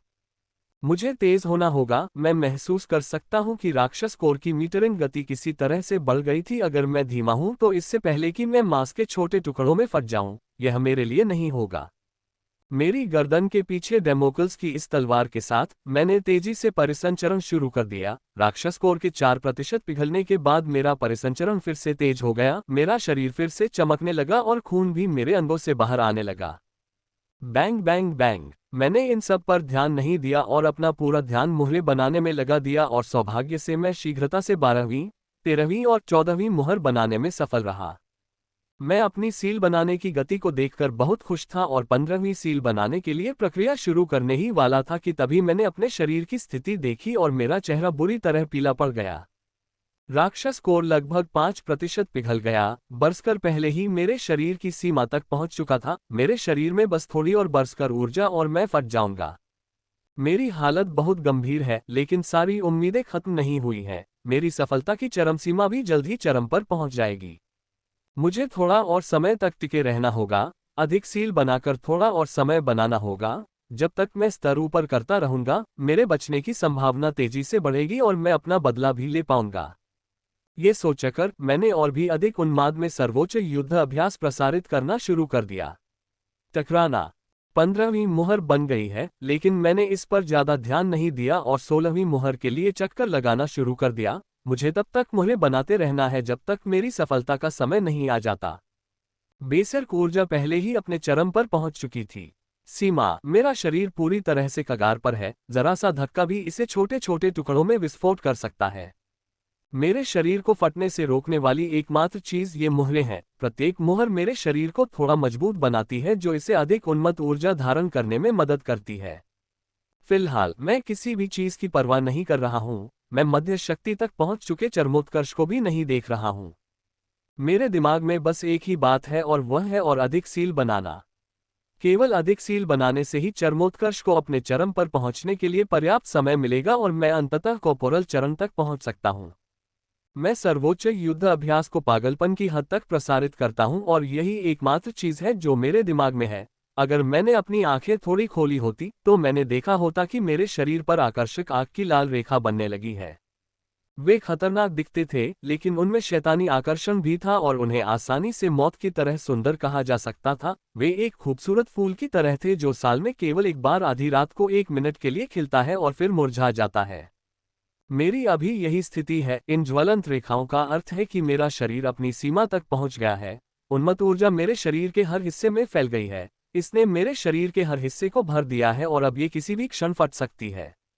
लेकिन मुझे नहीं पता था कि जब मैं पागलों की तरह सर्वोच्च युद्ध अभ्यास में घूम रहा था और इधर उधर देख रहा था तो केवल मेरा कीमती समय बर्बाद होगा जिसका उपयोग केवल मुहरों के निर्माण में किया जा सकता था। टकराना 16वीं मुहर बनाई गई है और पहले की तरह, लेकिन मैंने अभी भी अपने मंदिर स्थान में नहीं देखा और अपने मन को पागलों की तरह प्रसारित करता रहा। जब मैं पागलपन की हद तक सर्वोच्च युद्ध अभ्यास कर रहा था तो मेरी त्वचा पर ज्वलंत रेखाएं और भी अधिक चमकीली हो गईं। वे अपनी चमक के स्तर पर पहुंच गईं क्योंकि उनके चारों ओर छोटी दरारें बनने लगीं। टकराना 17वीं मुहर भी बन गई और मैंने 18 मुहरों के लिए परिसंचरण शुरू कर दिया। दूसरी मुहर भी निकल गई और जब मैं 18वीं मुहर के लिए परिसंचरण के आधे रास्ते पर था, एक तेज दर्द ने मुझे जकड़ लिया, ऐसा दर्द जो मैंने पहले कभी महसूस नहीं किया था। रहस्यमयी दवा और पेट में ज्वालामुखी फटने का दर्द उसके सामने छोटा लग रहा था। मैं बहुत दर्द महसूस करते हुए चिल्लाया और मुझे पता है कि मेरा अंत निकट है। मेरा शरीर जल्द ही फट जाएगा और अब कोई भी मुहर इसे रोक नहीं पाएगी। ऐशलिन छोड़ो। मैंने ऐशलिन को छोड़ने के लिए आग्रह करना शुरू कर दिया क्योंकि यह आखिरी मौका होगा जब वह जीवन में आएगी। अगर मैं फट गया और वह मुझसे प्यार करती है तो वह मेरे साथ मर जाएगी।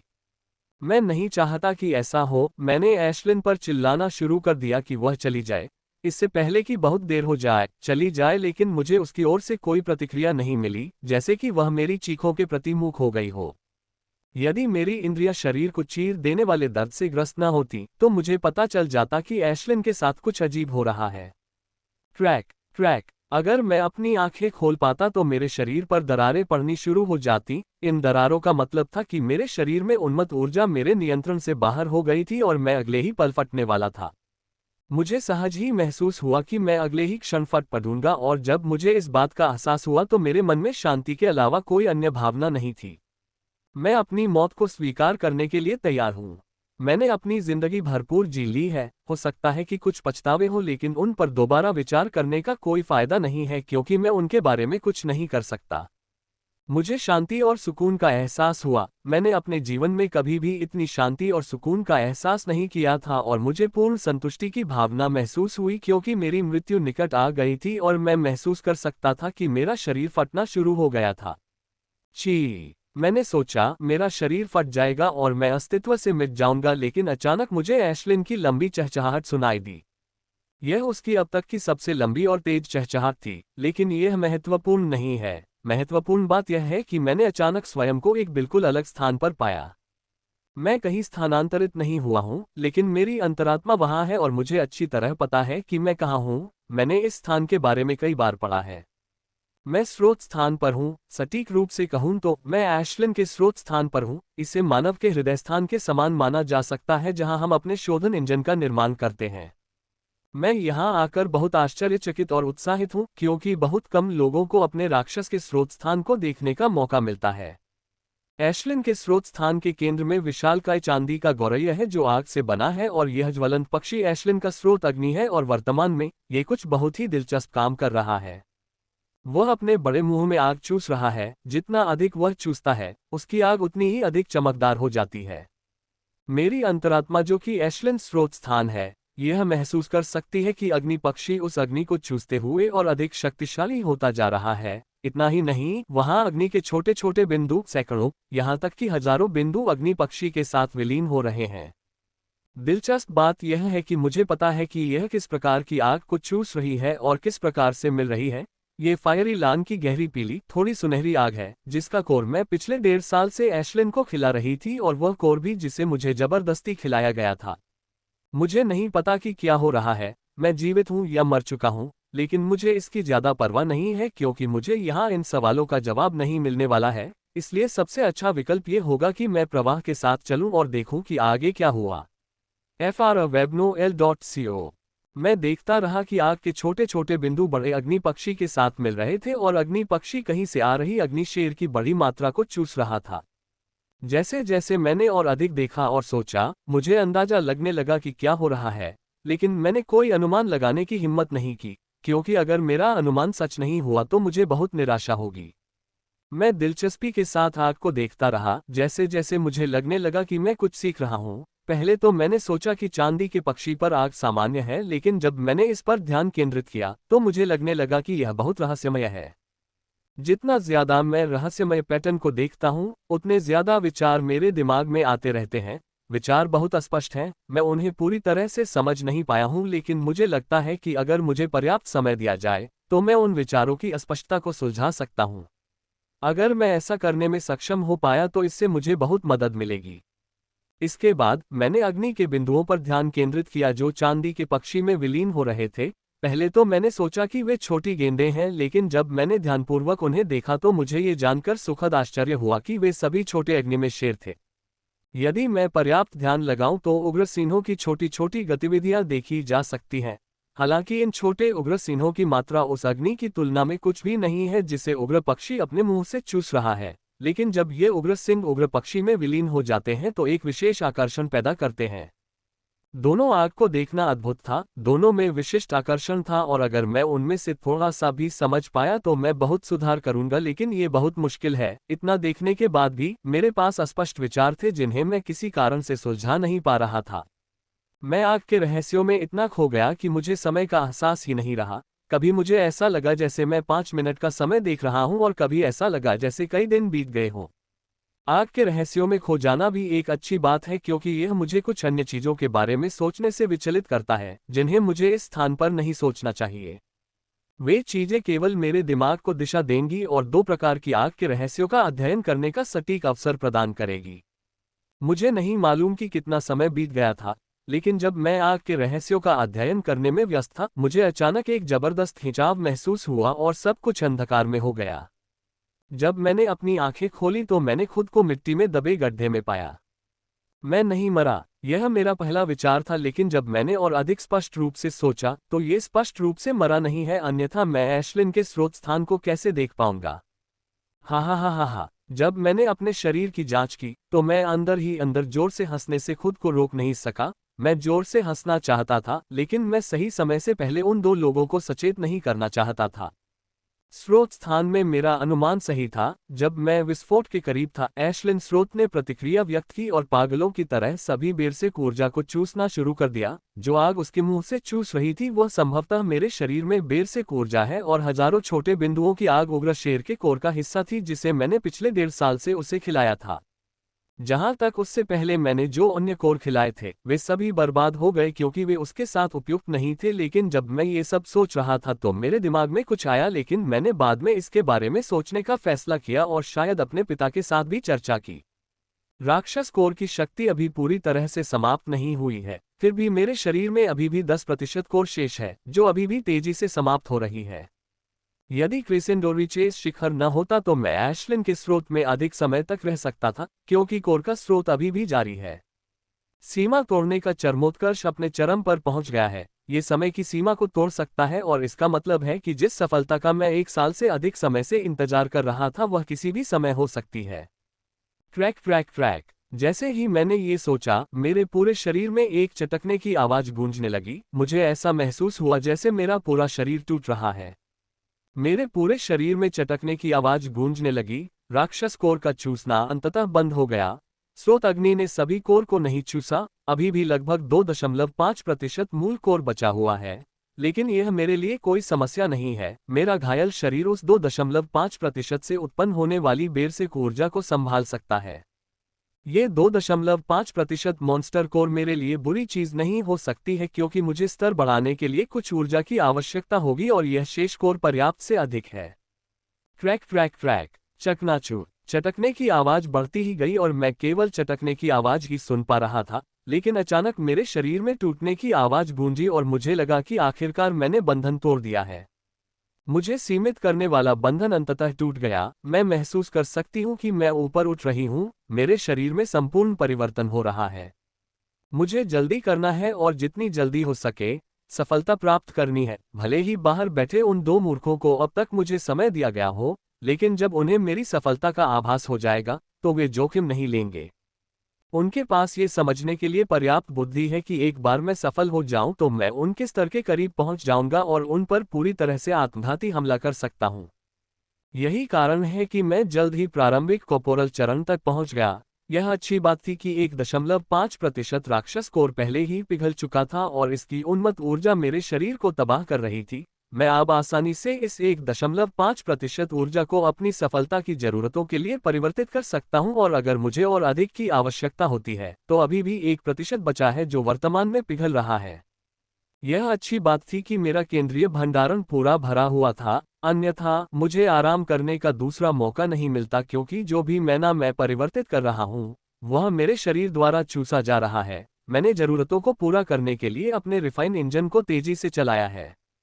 सक्शन। जैसा कि मैंने सोचा था, मुझे केवल इसी गति से शोधन करने की आवश्यकता होगी। एक और बड़ा चूषण शुरू हुआ और इस बार आश्चर्यजनक रूप से यह मेरे मंदिर स्थान से था। मुझे इसका कारण तुरंत समझ में आ गया। ये पिछली बार की तरह था जब मैं विशेषज्ञ स्तर तक पहुंचा था।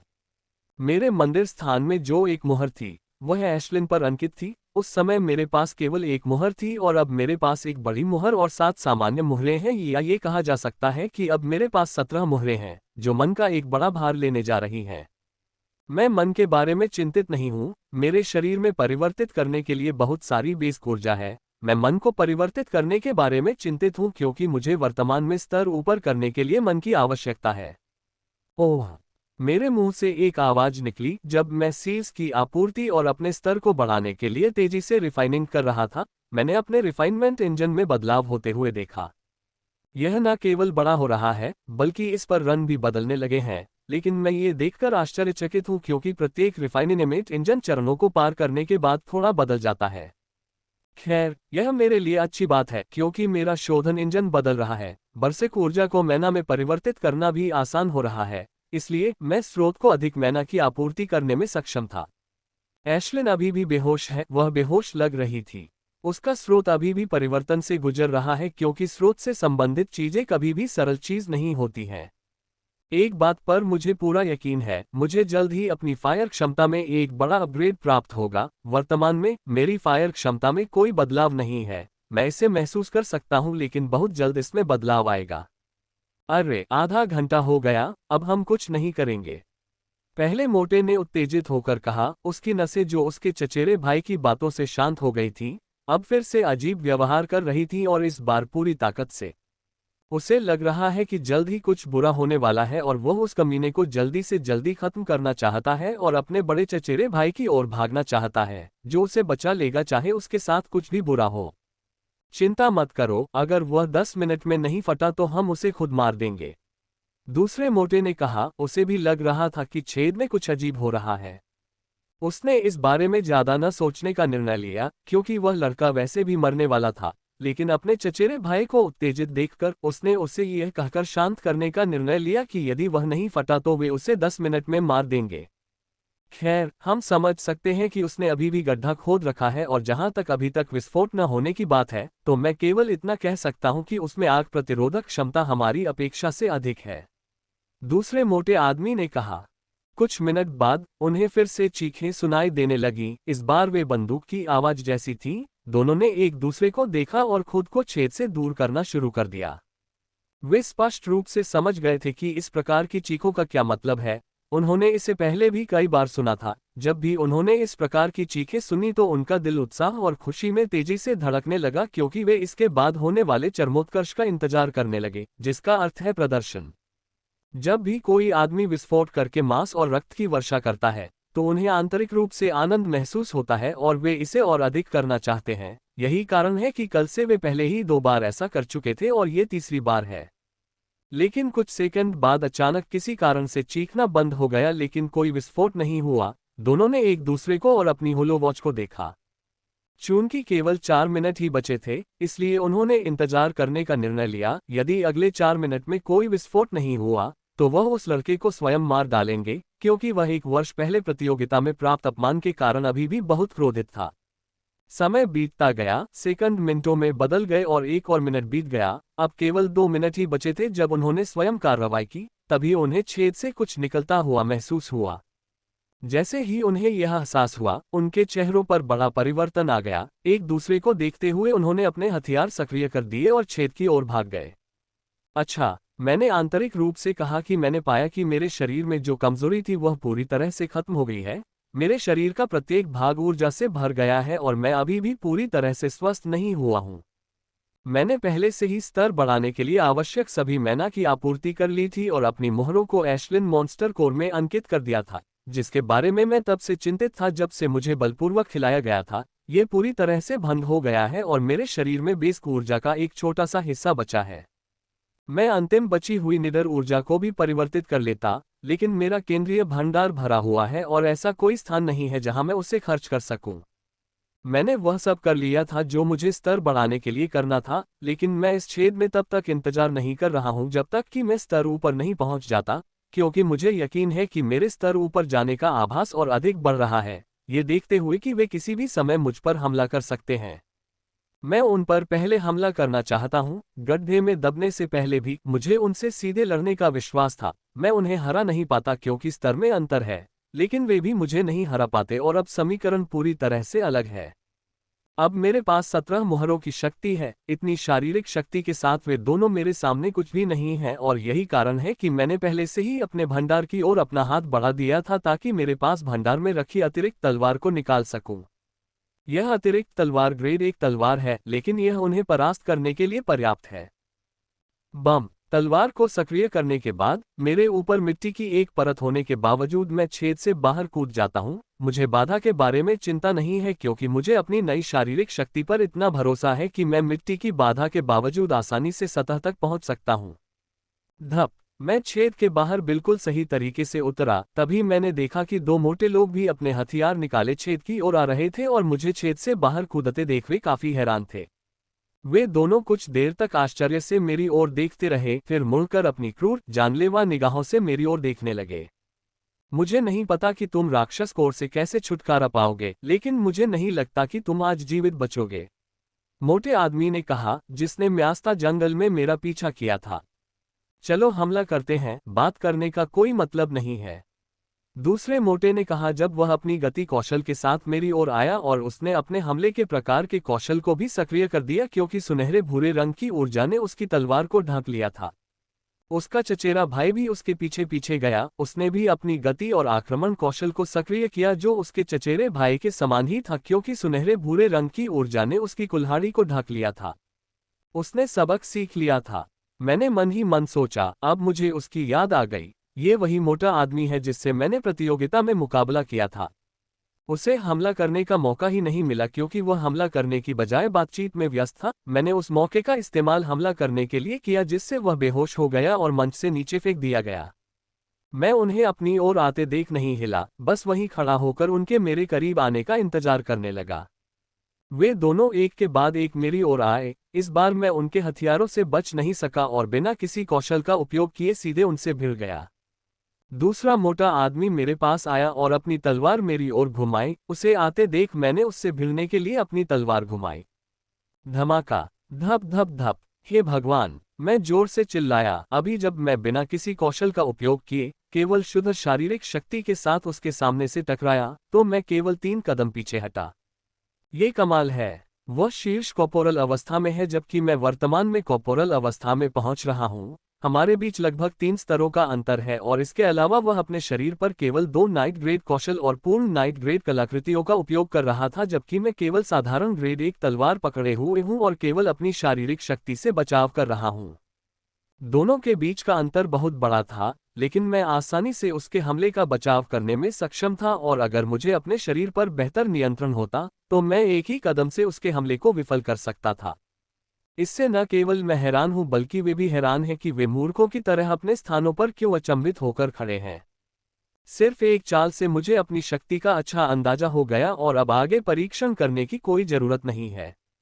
काश उनकी हतप्रभ स्थिति का फायदा उठाते हुए मैंने अपनी तलवार मोटे पर घुमाई। तलवार घुमाते समय मैंने कुछ भी नहीं रोका, मुझे इसे जल्दी से खत्म करना है। अगर वह गंभीर दिखने वाला मोटा आ गया तो मेरे पास भागने के अलावा कोई विकल्प नहीं होगा। मेरी तलवार को अपनी ओर आते देख मोटू के चेहरे पर घबराहट के भाव उभर आए, लेकिन उसने मेरे वार से बचाव के लिए तुरंत अपनी तलवार खड़ी कर ली। हे, जब मैंने उसे ऐसा करते देखा तो एक छोटा सा व्यक्ति मेरे सामने आ गया। आखिरी क्षण में जब मेरी तलवार उस पर वार करने वाली थी, मैंने अपनी कलाई हिलाए और मेरी तलवार ने अपनी दिशा बदल ली और वह उसके कान के कुंडभाग के पार चली गई। धम्मा धप, मेरी तलवार उसके कान पर जोर से लगी और इससे पहले कि वह कुछ बोल पाता, वह आखिरी सांस लेते हुए बेहोश हो गया। मैं एक और मोटे आदमी के हमले की उम्मीद कर रहा था और चकमा देने के लिए तैयार था, लेकिन मेरे आश्चर्य की बात यह थी कि मैंने उसे अपनी गति प्रकार के कौशल के साथ भागते हुए पाया। सुप, कोई फायदा नहीं। उसने मेरे साथ जो किया उसके बाद मैं उसे भागने नहीं दूंगा। मैं भागा और अपनी तलवार उस पर फेंक दी क्योंकि मुझे लगा कि मैं अंतिम चरण में पहुंच गया हूं। सामान्य ग्रेड 1 तलवार ऊर्जा से कट जाने के बाद 3 सेकंड तक सक्रिय रह सकती है और मुझे उस पर वार करने में 2 सेकंड लगेंगे। मैंने पूरी ताकत से अपनी तलवार फेंकी थी और मुझे पूरा विश्वास है कि वह उस पर वार करेगी, क्योंकि पिछले 1 साल में मैं निशाना साधने में काफी अच्छा हो गया हूं। जबकि मेरी तलवार हवा में फैटी की ओर बढ़ रही थी, मेरी सफलता अंतिम चरण में पहुंच गई थी और मेरे शरीर को पूरे स्तर पर उन्नत करना शुरू कर दिया था। freewebnoel.com। मेरा शरीर जो कोशिकीय स्तर तक घायल हो गया था, वह ठीक होने लगा था। न केवल शारीरिक और मानसिक क्षमता भी बढ़ने लगी थी। धमाका धमाका, मेरी तलवार दौड़ते हुए मोटे आदमी के सिर के पिछले हिस्से पर लगी और अगले ही पल वह लड़खड़ा गया और उसका सिर एक चट्टान से टकरा गया। टक्कर इतनी जोरदार थी कि नाइट ग्रेड मास्क पहनने के बावजूद वह बेहोश हो गया। मैंने अपना शरीर नहीं हटाया क्योंकि मैं अपनी सफलता का पूरा अनुभव करना चाहता था। समय बीतता गया और सेकंड मिनटों में बदल गए और अंततः लगभग 4 मिनट बाद मेरे शरीर की सारी ऊर्जा शांत हो गई और मैं अंततः शारीरिक अवस्था के प्रारंभिक स्तर में प्रवेश कर गया। अंततः कॉर्पोरल चरण में प्रवेश कर चुका था। मैंने गहरी सांस लेते हुए कहा, इस आंदोलन के बारे में मैंने अनगिनत समय से सपने देखे थे, लेकिन अब यह अंततः सच हो गया था। मुझे अपने आनंदमय चंद्रमा से बाहर आने में कुछ समय लगा, लेकिन अंततः मैं इससे बाहर आ गया और जब मैंने 2 अचेत शरीरों को देखा तो मेरी आंखें पुनः कठोर हो गईं। मैं शवों को एक साथ वापस लाता हूं और उन सभी कलाकृतियों को निकालना शुरू कर देता हूं जो उन्होंने पहने हुए हैं। मैं उनके शवों की जांच करना नहीं भूला, क्योंकि शायद उनके पास भंडारण स्थान हो, लेकिन वहां ऐसी कोई किस्मत नहीं थी। मुझसे छीनी गई मेरी नाइट ग्रेड कलाकृति को पहनने के बाद मैंने अंततः अपनी जेब से 2 लाल राक्षस कोर निकाले। यदि कोई इन कोर को ध्यान से देखे तो वह पाएगा कि ये कोर उसी कोर के समान है जो उन्होंने मुझे खिलाया था, केवल थोड़ा छोटा और कम चमकीला। मेरे हाथ में ये 2 कोर भी फायरी लान के कोर हैं, बस वे शीर्ष स्तर के साजन स्तर के फायरी लान के हैं और जो कोर मुझे खिलाया गया वह मास्टर स्तर के फायरी लान का रहा होगा। मैं ये साजन स्टेज कोर एशलिन के खाने के लिए लाया था। वह पहले से ही हर दिन साजन स्टेज फायरी लान का कोर खा चुकी थी और 10 राक्षसों के कोर में से अब मेरे पास केवल 4 ही बचे थे। मैं 2 कोर को पकड़कर नीचे झुक गया और उन्हें एक एक करके 2 मोटे लोगों के मुंह में डालना शुरू कर दिया। उनके सिर को थोड़ा हिलाने के बाद मैंने कोर को उनके पेट में जोर से डाल दिया। मैंने पहले ही कसम खा ली थी कि अगर मुझे मौका मिला तो मैं उन्हें वैसी ही मौत दूंगा जैसी वे मुझे देने की कोशिश कर रहे थे। मेरा एकमात्र अफसोस यह है कि ये कोर उतने शक्तिशाली नहीं है जितने कि उन्होंने मुझे खिलाने की कोशिश की थी। आहे, उन्हें बेहोशी से बाहर आने में बस कुछ ही सेकंड लगे। जैसे ही उनके पेट में ज्वालामुखी फटा, वे जमीन पर छटपटाने लगे। मैं स्पष्ट रूप से समझ सकता हूं कि उन्हें कितना दर्द हो रहा है, क्योंकि कुछ मिनट पहले मुझे भी ऐसा ही दर्द हो रहा था। यह असह्य है और समय के साथ यह और अधिक बढ़ता जाएगा जब तक कि यह चरम पर न पहुंच जाए। वे मेरी ओर याचना भरी निगाहों से देख रहे थे क्योंकि वे दर्द के कारण बोल नहीं पा रहे थे, लेकिन मैं उन्हें ठंडी और कठोर निगाहों से देख रहा था। उन्होंने जिस कुशलता से कोर डाला और अधिकतम ध्वनि प्रभाव के लिए गड्ढा खोदा, उसे देखकर मुझे लगा कि उन्होंने ऐसा कई बार किया होगा। ये लोग क्रूर हैं, इन्हें किसी को दर्द में तड़पते हुए देखकर आनंद मिलता है। इन जैसे लोगों को उसी तरह प्रताड़ित किया जाना चाहिए जैसा उन्होंने अपने पीड़ितों के साथ किया था। उन्हें दर्द सहते देख मुझे बहुत बुरा लग रहा था। अगर मेरे पेट में कुछ भी खाना होता तो मुझे जरूर उल्टी आ जाती। बीमार महसूस करने के बावजूद मैं खुद को उन पर नजर रखने के लिए मजबूर करता हूं और कसम खाता हूं कि अगर कोई मेरे साथ कुछ भी क्रूरता करता है तो मैं उसके साथ वैसा ही व्यवहार दोगुना करूंगा। यह अच्छी बात थी कि मैंने उनके पैरों और हाथों को एक विशेष प्रकार की रस्सी से बांध दिया जो मुझे उनके बैग में मिली थी, ताकि यदि वे आत्महत्या करने की कोशिश करें तो मैं उन्हें बांध सकूं। ये बीमार लोग आमतौर पर कमजोर इरादों वाले होते हैं। यदि उन्हें लगता है कि बचने का कोई मौका नहीं है तो वे मौत का सामना करने के बजाय आत्महत्या कर लेंगे। उनके बैग में रखी रस्सी का इस्तेमाल उनके शिकार को बांधने के लिए किया जाता होगा और अब इसका इस्तेमाल उनके खिलाफ किया जा रहा है। ये कैसी विडंबना है। मैंने 5 मिनट तक ये सब देखा और फिर अपना ध्यान दूसरी ओर लगा दिया, क्योंकि मुझे कई महत्वपूर्ण काम करने थे। पहला तो ये कि अपने आप को पूरी तरह से ठीक करना था और दूसरा ये कि यदि गंभीर रूप से मोटापा वापस आ जाए तो उसके लिए तैयार रहना था। मेरा स्तर ऊपर उठ गया था और मेरी ताकत में भी काफी वृद्धि हुई थी, लेकिन फिर भी मुझे लगता था कि मैं उस मोटे आदमी के खिलाफ जीतने के लिए पर्याप्त मजबूत नहीं हूं, क्योंकि मुझे लगता था कि मोटे आदमी के पास कुलीन स्तर की शक्ति है। अपनी वर्तमान ताकत के साथ जब तक मैं कड़ी मेहनत करता रहूंगा, मुझे शीर्ष साजन स्तर के मनुष्यों को मारने में कोई समस्या नहीं होगी, लेकिन एक कुलीन व्यक्ति को मारना पूरी तरह से अलग बात है। मैं मोटे से लड़ सकता हूं, लेकिन उसे घायल करना मुश्किल होगा। उसे मारना तो और भी मुश्किल होगा, क्योंकि वह अब मेरे सामने आ भी जाए तो भी मुझे ऐसा करने का पूरा भरोसा है। इसीलिए मैं इतना बेफिक्र हूं। जब तक वह मोटा आदमी सामने नहीं आता, मैं इन दोनों के फटने के बाद ही यहां से जाऊंगा। मैं कॉर्पोरल स्तर तक पहुंच गया था, लेकिन इससे मेरी सभी चोटें ठीक नहीं हुई। मैं अभी भी काफी घायल हूं, खासकर आंतरिक रूप से, जहां बेरसेक ऊर्जा की क्षति काफी अधिक थी। मेरे भंडार में कुछ उपचार औषधियां हैं, लेकिन वे सभी सामान्य थीं। लेकिन जब मैं इन दोनों के सामान को खोज रहा था, तो मुझे कुछ अच्छी चीजें मिली, जिनमें कुछ कीमती उपचार औषधियां भी शामिल थीं। ये औषधियां काफी अच्छी हैं, लेकिन वे अधिकतर जीवन औषधि स्तर की हैं। इससे उच्च स्तर की कोई औषधि नहीं है। मैं कुछ ऐसा चाहता हूं जो उच्च स्तर का हो और जो कोशिका स्तर पर लगी मेरी छोटी सी चोट को भी ठीक कर सके, लेकिन इस औषधि का स्तर इतना अधिक नहीं है कि वह ऐसा कर सके। यह अच्छी बात है कि मेरे पास कुछ अच्छी चीजें हैं। मैं काफी समय से ऐसा करना चाह रहा था, लेकिन कभी ऐसा करने का मौका नहीं मिला। लेकिन अब अपनी चोटों के स्तर को देखते हुए मुझे लगता है कि अब उन चीजों का उपयोग करने का समय आ गया है। मैं बाहर निकला और अपने स्टोरेज से एक छोटा सा बक्सा निकाला। वह स्टोरेज और उसके अंदर रखी चीजें मेरे पास मौजूद सबसे कीमती चीजों में से एक है। मैंने धीरे से उस छोटे डिब्बे को खोला। छोटे डिब्बे के अंदर केवल एक स्थान ही ऊर्जा परत से ढका हुआ था, जबकि अन्य खाली थे। उस ऊर्जा के अंदर एक परत होती है जिसमें शहद की बूंदें भरी होती हैं।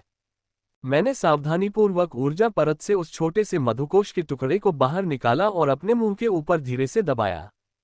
धूप धूप धूप। जैसे ही मैंने धीरे से दबाया, सुनहरे भूरे रंग के शहद की एक बूंद मेरे मुंह में गिर गई और मुझे ऐसा लगा जैसे मेरे मुंह में पटाखे फूटने लगे हों। मैं इसकी अनुभूति में पूरी तरह से खो गया, क्योंकि उनकी गर्म चिपचिपी ऊर्जा मेरे शरीर में प्रवाहित होने लगी तथा मेरी हर चोट को ठीक करने लगी। और जैसे जैसे मैंने इसे और अधिक ध्यान से देखा, मुझे कुछ बहुत ही आश्चर्यजनक बातें पता चलीं। शहद की गर्म चिपचिपी ऊर्जा किसी भी अन्य ऊर्जा से पूरी तरह से अलग है जिसे मैंने कभी महसूस किया है। इसमें न केवल अपार जीवन शक्ति है, बल्कि इसमें एक प्रकार की भक्षण करने वाली ऊर्जा भी है। उस भक्षक ऊर्जा ने मेरे मन में मौजूद हर एक उन्मत्त ऊर्जा को भक्षण करना शुरू कर दिया था। लेकिन यह वह बात नहीं थी जिसने मुझे सबसे अधिक आश्चर्यचकित किया। जिस बात ने मुझे सबसे अधिक आश्चर्यचकित किया वह ये था कि एक बार जब उन्मत्त ऊर्जा शहद की गर्म चिपचिपी ऊर्जा बन जाती है, तो शहद की गर्म चिपचिपी ऊर्जा में किसी प्रकार का परिवर्तन हो जाता है। वह परिवर्तित ऊर्जा शेष ऊर्जा से अलग हो जाएगी और मेरे शरीर में विलीन हो जाएगी।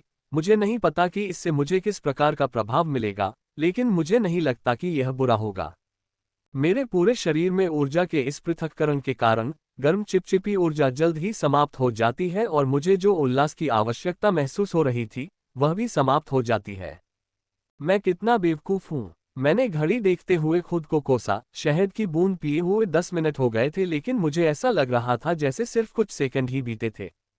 ये सौभाग्य की बात है कि मैंने छत्ते को नीचे नहीं गिराया या उसे इतना जोर से नहीं दबाया कि उसका कुछ हिस्सा जमीन पर गिर जाता। यदि मैंने ऐसा किया होता तो बहुत बड़ा नुकसान हो जाता, लेकिन यह वह कारण नहीं था जिसके लिए मैंने खुद को कोसा। मैंने अपने आप को इसलिए कोसा क्योंकि उत्साह में मैं शहद के फायदे भूल गया था। इस शहद का दुष्प्रभाव यह है कि यह एक ऐसा उत्साह का एहसास देता है कि व्यक्ति इसके प्रभाव में आकर खुद को खो देगा। एशलिन और मेरी माताएं घंटों तक उत्साह में थीं। यह मेरा सौभाग्य है कि मेरे शरीर में अत्यधिक ऊर्जा थी, जिसे शहद की शक्ति को तेजी से खर्च करना पड़ा, अन्यथा मुझे भयंकर परिणाम भुगतने पड़ते, जैसे कि मजबूत राक्षस का हमला, गंभीर फैटी का सबसे बुरा आगमन। अगर गंभीर फैटी आ गया था और मुझे उसके भाई और चचेरे भाई के टुकड़े के सामने खड़ा देखा होगा, मैं तब और उनके समाप्त हो गया होता। गहरी सांस लेकर सामने की ओर देखा, उनमें से दो की चीखें चरम पर पहुंच गईं और उनकी गोरी त्वचा पर लाल निशान बनते देख उनका अंत बस कुछ ही मिनटों की दूरी पर है। मैंने उपयोगी चीजों को मोटे सामान से अलग करना शुरू कर दिया। यहाँ बहुत सारी अच्छी चीजें हैं जैसे औषधि, जड़ी बूटियां, खनिज, लेकिन सबसे कीमती नाइट ग्रेड गियर है। मुझे 2 फैटी से नाइट ग्रेड गियर के 5 पूर्ण सेट मिले हैं, जिनमें वे शामिल हैं। मैं इस गियर के लिए मार्क में आसानी से 1 बिलियन से अधिक क्रेडिट प्राप्त कर सकता हूं। मैंने अपनी उत्तेजना पर नियंत्रण किया और अपनी सारी कीमती चीजें भंडार में रख ली तथा बाकी को आग में जला दिया। उनके छिद्र से बहता हुआ रक्त देखकर मैं अपने चेहरे की ओर देखता हूं और पाता हूं कि वह मेरे सूखे हुए रक्त से रंगा हुआ है। मैं बस इसे पानी से साफ करता हूं और छोड़ देता हूं। मैं स्नान करना चाहता हूं लेकिन मेरे पास इसके लिए समय नहीं है। मुझे पहले इसके लिए सुरक्षित खोजना होगा। ट्रैक ट्रैक, आह आह। उनकी त्वचा पर दरारें अपनी सीमा तक पहुंच गईं। दर्द इतना अधिक था कि वे पूरी तरह से पागल हो गए थे। उनके चेहरे पर विवेक का एक टुकड़ा भी नहीं देखा जा सकता था। ये दोनों वास्तव में कमजोर इच्छाशक्ति वाले हैं। वे अपने अंतिम समय में हल्का दर्द भी सहन नहीं कर पाते हैं। उनकी मृत्यु का अनुभव करने से पहले ही उनका दिमाग टूट गया। उन्हें टूटते देख मुझे अपने बारे में काफी अच्छा लगा कि कम से कम मैं आखिरी क्षण तक उनका दर्द सहन कर पा रही हूं। मैंने जल्दी से अपने ऊपर रक्षात्मक कौशल का प्रयोग किया ताकि अगले कुछ सेकंड में होने वाले रक्तपात और लूटपाट से खुद को बचा सकूं, और जैसा कि मैंने सोचा था, मैंने जल्दी से अपने रक्षात्मक कौशल को सक्रिय कर दिया। बूम बूम, अगले ही क्षण 2 शव बाढ़ और रक्तपात में फट गए। मैं ये स्वीकार नहीं करना चाहता क्योंकि यह बहुत गलत लगा, लेकिन जब ये शव फटे तो बहुत सुंदर लग रहे थे, लेकिन उसके बाद का दृश्य इतना रक्तरंजित था कि किसी का भी खून निकल आए। बूम, जैसे ही मैंने अपनी ढाल को निष्क्रिय किया, खून का एक बड़ा टुकड़ा जमीन पर गिर गया, जो विस्फोट के बाद मेरी ढाल से चिपक गया था। मैं कुछ सेकंड के लिए इस रक्तपात को देखता हूं तथा अपने उल्टी को रोककर उन सभी चीजों को जलाकर वहां से निकल जाता हूं जो मुझे ट्रैक करती थी। जहां तक फर्श पर खून और लहू की बात है, तो मैंने उसे उन मोटे लोगों के लिए छोड़ दिया और साथ ही मुझे लगा कि ये लोग राख में बदल जाने के भी लायक नहीं हैं। उन्हें राक्षसों द्वारा खाए जाने के लिए वहीं छोड़ देना बेहतर है। मुझे जल्दी ही पता चल गया कि मैं क्षेत्र 4 में कहाँ हूँ और वर्तमान में उस सीमा की ओर जा रहा हूँ जो क्षेत्र 5 की ओर जाती है। यदि यह पहले होता तो मैं क्षेत्र 5 में जाने को लेकर बहुत आशंकित होता, लेकिन अब मुझे क्षेत्र 5 में जाने को लेकर ऐसी कोई आशंका नहीं है। क्षेत्र 5 में मेरे लिए अभी भी बहुत खतरा है, जैसे कि बड़े बुरे मास्टर स्टेज राक्षस के सामने सीधे परिवहन करना, लेकिन मुझे नहीं लगता कि मेरी किस्मत वैसी होगी, और अगर ऐसा है भी तो मुझे जीवित रहने के लिए अपनी पूरी उम्मीद लगानी होगी। मैंने हंसते हुए सोचा।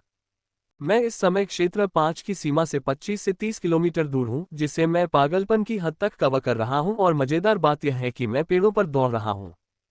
कल मैं जीवित रहने के लिए पेड़ों पर दौड़ रहा था। मेरा हर कदम अत्यंत एकाग्रता से चल रहा था ताकि मैं पेड़ से नीचे न गिर जाऊं, और अब मेरे पास ऐसा कोई रीपर ब्लेड नहीं है जो मुझे मार सके, लेकिन फिर भी मैं अपनी पूरी गति से आगे बढ़ रहा हूं।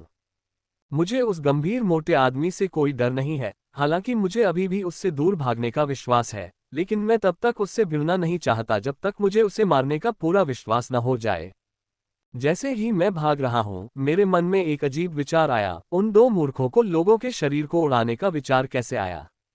ये बहुत ही असामान्य है, क्रूर तो कहना ही क्या, यह एक क्षणभंगुर विचार है जो उनके दिमाग में आता है और वे सोचते हैं, चलो इन लोगों को उड़ा दें। यह विचार कहीं से आया है और मैं जल्दी ही इस निष्कर्ष पर पहुंच गया कि उन्हें लोगों थरी बैंस का विचार कहां से मिला होगा। थरी बैंस ऊपरी क्षेत्र के 3 सबसे शक्तिशाली राक्षसों को संदर्भित करता है, जिनमें से एक है ब्लेड स्नैक जो मुझे कल मिला था। यह अन्य 2 राक्षसों की तुलना में बहुत दयालु है। यही कारण है कि ब्लेड स्नैक 3 राक्षसों की सूची में है, क्योंकि इसने अन्य 2 की तुलना में सबसे अधिक लोगों को मार डाला है, और कई लोग ब्लेड स्नैक को काटना पसंद करेंगे जो अन्य 2 राक्षसों द्वारा मर जाता है। अन्य 2 राक्षस तो बस राक्षस हैं, और मुझे लगता है कि उन 2 मोटे लोगों के दिमाग में विस्फोट करने के बारे में जो विचार आए, वे बरसेक बटरफ्लाई के बारे में पढ़ने के बाद आए होंगे। बेरसेक बटरफ्लाई एक विशालकाय राक्षस है, लेकिन मिनवा क्षेत्र में सबसे घातक राक्षसों में से एक है। जो भी प्राणी 3 सेकंड से अधिक समय तक इसे छूता है वह कुछ ही मिनटों में विस्फोट हो जाता है। जानकारी में कहा गया है कि बरसेक तितली का राक्षस कोर विशेष है, क्योंकि इसमें सामान्य से 10 गुना अधिक बरसेक ऊर्जा होती है, और थाबरसेकर तितली ने इस ऊर्जा का उपयोग लोगों पर हमला करने के लिए किया है। ये जिस किसी को भी छुएगा उसके शरीर में अत्यधिक ऊर्जा संचारित कर देगा और अगले कुछ सेकंड में शरीर में विस्फोट हो जाएगा। ये पहले की तरह कोर खाने जैसा है, लेकिन बेसिक तितली के साथ उनके बीच एकमात्र अंतर यह है कि बेरसिक तितली बहुत तेजी से मारती है क्योंकि यह एक बार में विशाल बेरसिक ऊर्जा स्थानांतरित करती है, न कि राक्षस कोर की तरह जो थोड़ा थोड़ा करके पिघलती है। जहां तक तीनों अभिशापों में से तीसरे राक्षस का प्रश्न है, मैं उस शैतान के बारे में बात नहीं करना चाहता। जब भी मैं शैतान के बारे में सोचता हूं तो मैं अनियंत्रित रूप से कांप उठता हूं। स्लाइस धप, एक और कॉर्पोरल स्टेज राक्षस जमीन पर गिर गया। पेड़ों के बीच से भागते हुए कई राक्षसों ने मुझ पर हमला किया था, लेकिन कोई भी मेरी तलवार के एक वार से अधिक सहन नहीं कर पाया था। इस क्षेत्र में कॉर्पोरल स्तर के राक्षसों की घनी आबादी थी और उनमें से अधिकांश शीर्ष स्तर पर थे, इसलिए जिस भी राक्षस ने मुझ पर हमला किया वह मेरी केवल एक तलवार के वार से ही मारा गया और उन्हें मारते समय मैंने किसी भी प्रकार के कौशल का उपयोग नहीं किया। राक्षस के मूल को बाहर निकालने के बाद मैंने अपनी यात्रा फिर से शुरू की, जबकि मैंने अपने भंडारण से एक और ऊर्जा बार निकाला। अब तक मैंने 20 से अधिक ऊर्जा बार खा लिए थे, लेकिन इसके बावजूद मुझे जो गहरी भूख लग रही थी वह शांत नहीं हुई। मैंने कल से कुछ भी नहीं खाया था क्योंकि देर दोपहर में मैं ब्लेड सांप से भाग रहा था। सांप ने अगले दिन सुबह तक मेरा पीछा किया और आज सुबह मैं सीमा पार करने के बाद कमजोर हो गया। उस समय मेरे पास अपने तंबू को सक्रिय करने का समय नहीं था, उसके बाद खाने की तो बात ही छोड़िए। कुछ घंटे पहले फैटी मछली को मारने के बाद ही मैंने अपनी पहली ऊर्जा बार का एक निवाला खाया था और तब से मैं दौड़ते समय उन्हें खाता रहा हूं। यद्यपि इससे मेरी भूख नहीं मिटती थी, लेकिन इससे मेरा पेट भर जाता था क्योंकि तृप्ति की भूख के लिए मेरे दिमाग में आखिरी चीज यही है, क्योंकि थकान और अजीब सी भावना मेरे दिमाग पर हावी हो रही है। रात को न सो पाना कोई बड़ी बात नहीं है, लेकिन पिछले 24 घंटे एक रोलर कोस्टर की सवारी की तरह होते हैं, जिससे मेरा दिमाग इतना थक जाता है कि मैं अगले ही पल अपनी आंखें बंद करके सो जाता हूं। जहां तक पूरे शरीर में हो रही घिनौनी अनुभूति की बात है तो वह और भी बुरी है। उन्मत्त ऊर्जा ने मेरे शरीर को पूरी तरह से फाड़ दिया था। हालांकि मैंने खुद को मरने से बचा लिया था, क्योंकि मेरे शरीर से कई जगहों से खून बह रहा था। मेरे शरीर पर सूखा खून और अन्य चीजें मुझे पागल कर रही हैं। मैं बस यहीं का वहीं फाड़कर अच्छी तरह से नहाना चाहती हूँ, लेकिन अब यह असंभव है। यह तभी संभव होगा जब मैं क्षेत्र 5 में प्रवेश करूंगा और मुझे सुरक्षित स्थान मिलेगा। एशलिन अभी तक नहीं जागी है। मुझे लगता है कि उसे जागने में कम से कम 1 या 2 दिन लगेंगे, लेकिन जब वह जागेगी तो वह अपने और मुझमें बड़े बदलाव लाएगी। जब भी मैं एशलिन के जागने के बारे में सोचता हूं तो मैं अपनी खुशी को रोक नहीं पाता, क्योंकि इसका कारण यह है कि एशलिन बेहोश है क्योंकि उग्र शेर के स्रोत को अवशोषित करने के बाद उसका स्रोत बदल रहा है। मैं ये सोचकर उत्साहित हो जाता हूं कि उसके स्रोत में क्या बदलाव होंगे, जैसे कि मेरे सर्वोच्च युद्ध अभ्यास की मुहरें जो एशलिन के शरीर में अंकित है, उसका स्रोत मेरे लिए वैसा ही है। इसलिए एशलिन स्रोत में जो भी बदलाव होंगे वे मेरे स्रोत पर अंकित होंगे, जो कि मेरी अग्नि क्षमता का स्रोत है। निश्चित रूप से एशलिन की फायर क्षमता में बड़ा बदलाव होने जा रहा है, लेकिन ये कितना बड़ा होगा मुझे कोई अंदाजा नहीं है। मैं बस इस बात से खुश हूं कि आखिरकार एशलिन की फायर क्षमता में बदलाव आया है। एशलिन के लिए कोर खरीदने में मैंने जो भी क्रेडिट खर्च किए थे वे आखिरकार सार्थक होंगे। जल्द ही मुझे उस क्षेत्र की सीमा दिखाई दी और ये देखकर मैंने अपनी गति फिर से बढ़ा दी। सीमा पार करने के बाद ही मैं अपने मन पर पड़े छोटे से बोझ से राहत महसूस कर पाऊंगा। मैं थोड़ा चिंतित था कि वह गंभीर मोटा मुझे खोज लेगा और मुझे फिर से पीछा करने का खेल खेलना होगा, लेकिन अब सीमा को देखकर, मेरे सामने स्थानिक सीमा को देखकर मेरी सारी चिंताएं गायब हो गईं। अगर वह अब भी आ जाए तो कोई डर नहीं है, क्योंकि मैं आसानी से सीमा पार कर सकता हूं। जैसे जैसे मैं सीमा के करीब जाता हूं, मैं देखता हूं कि कई लोग इसे पार कर रहे हैं। जंगल से आते समय मैं कई लोगों से मिला हूं, लेकिन वे अभी भी उन लोगों की तरह अधिक नहीं हैं। खैर, यह अपेक्षित था क्योंकि लाखों लोगों ने मिनवा दायरे में प्रवेश किया था। यदि दायरा बड़ा न होता और प्रत्येक क्षेत्र में दसियों स्थानिक सीमाएं न होती जो विभिन्न क्षेत्रों की ओर जाती, तो मैंने हजारों लोगों को देखा होता। कई लोग समूहों में थे, उनमें से कुछ अकेले थे, लेकिन सभी के बीच एक बात सामान्य थी कि वे सभी काफी मजबूत थे। अगर वे इतने मजबूत नहीं होते तो वे क्षेत्र 5 में प्रवेश करने की हिम्मत नहीं करते। मिनवा क्षेत्र में आने वाले आधे लोग ज्यादातर क्षेत्र 2 और क्षेत्र 3 में प्रशिक्षण लेते हैं, क्योंकि केवल ये क्षेत्र अपेक्षाकृत सुरक्षित हैं और उनके अधिक होने का कारण अनिश्चितता है।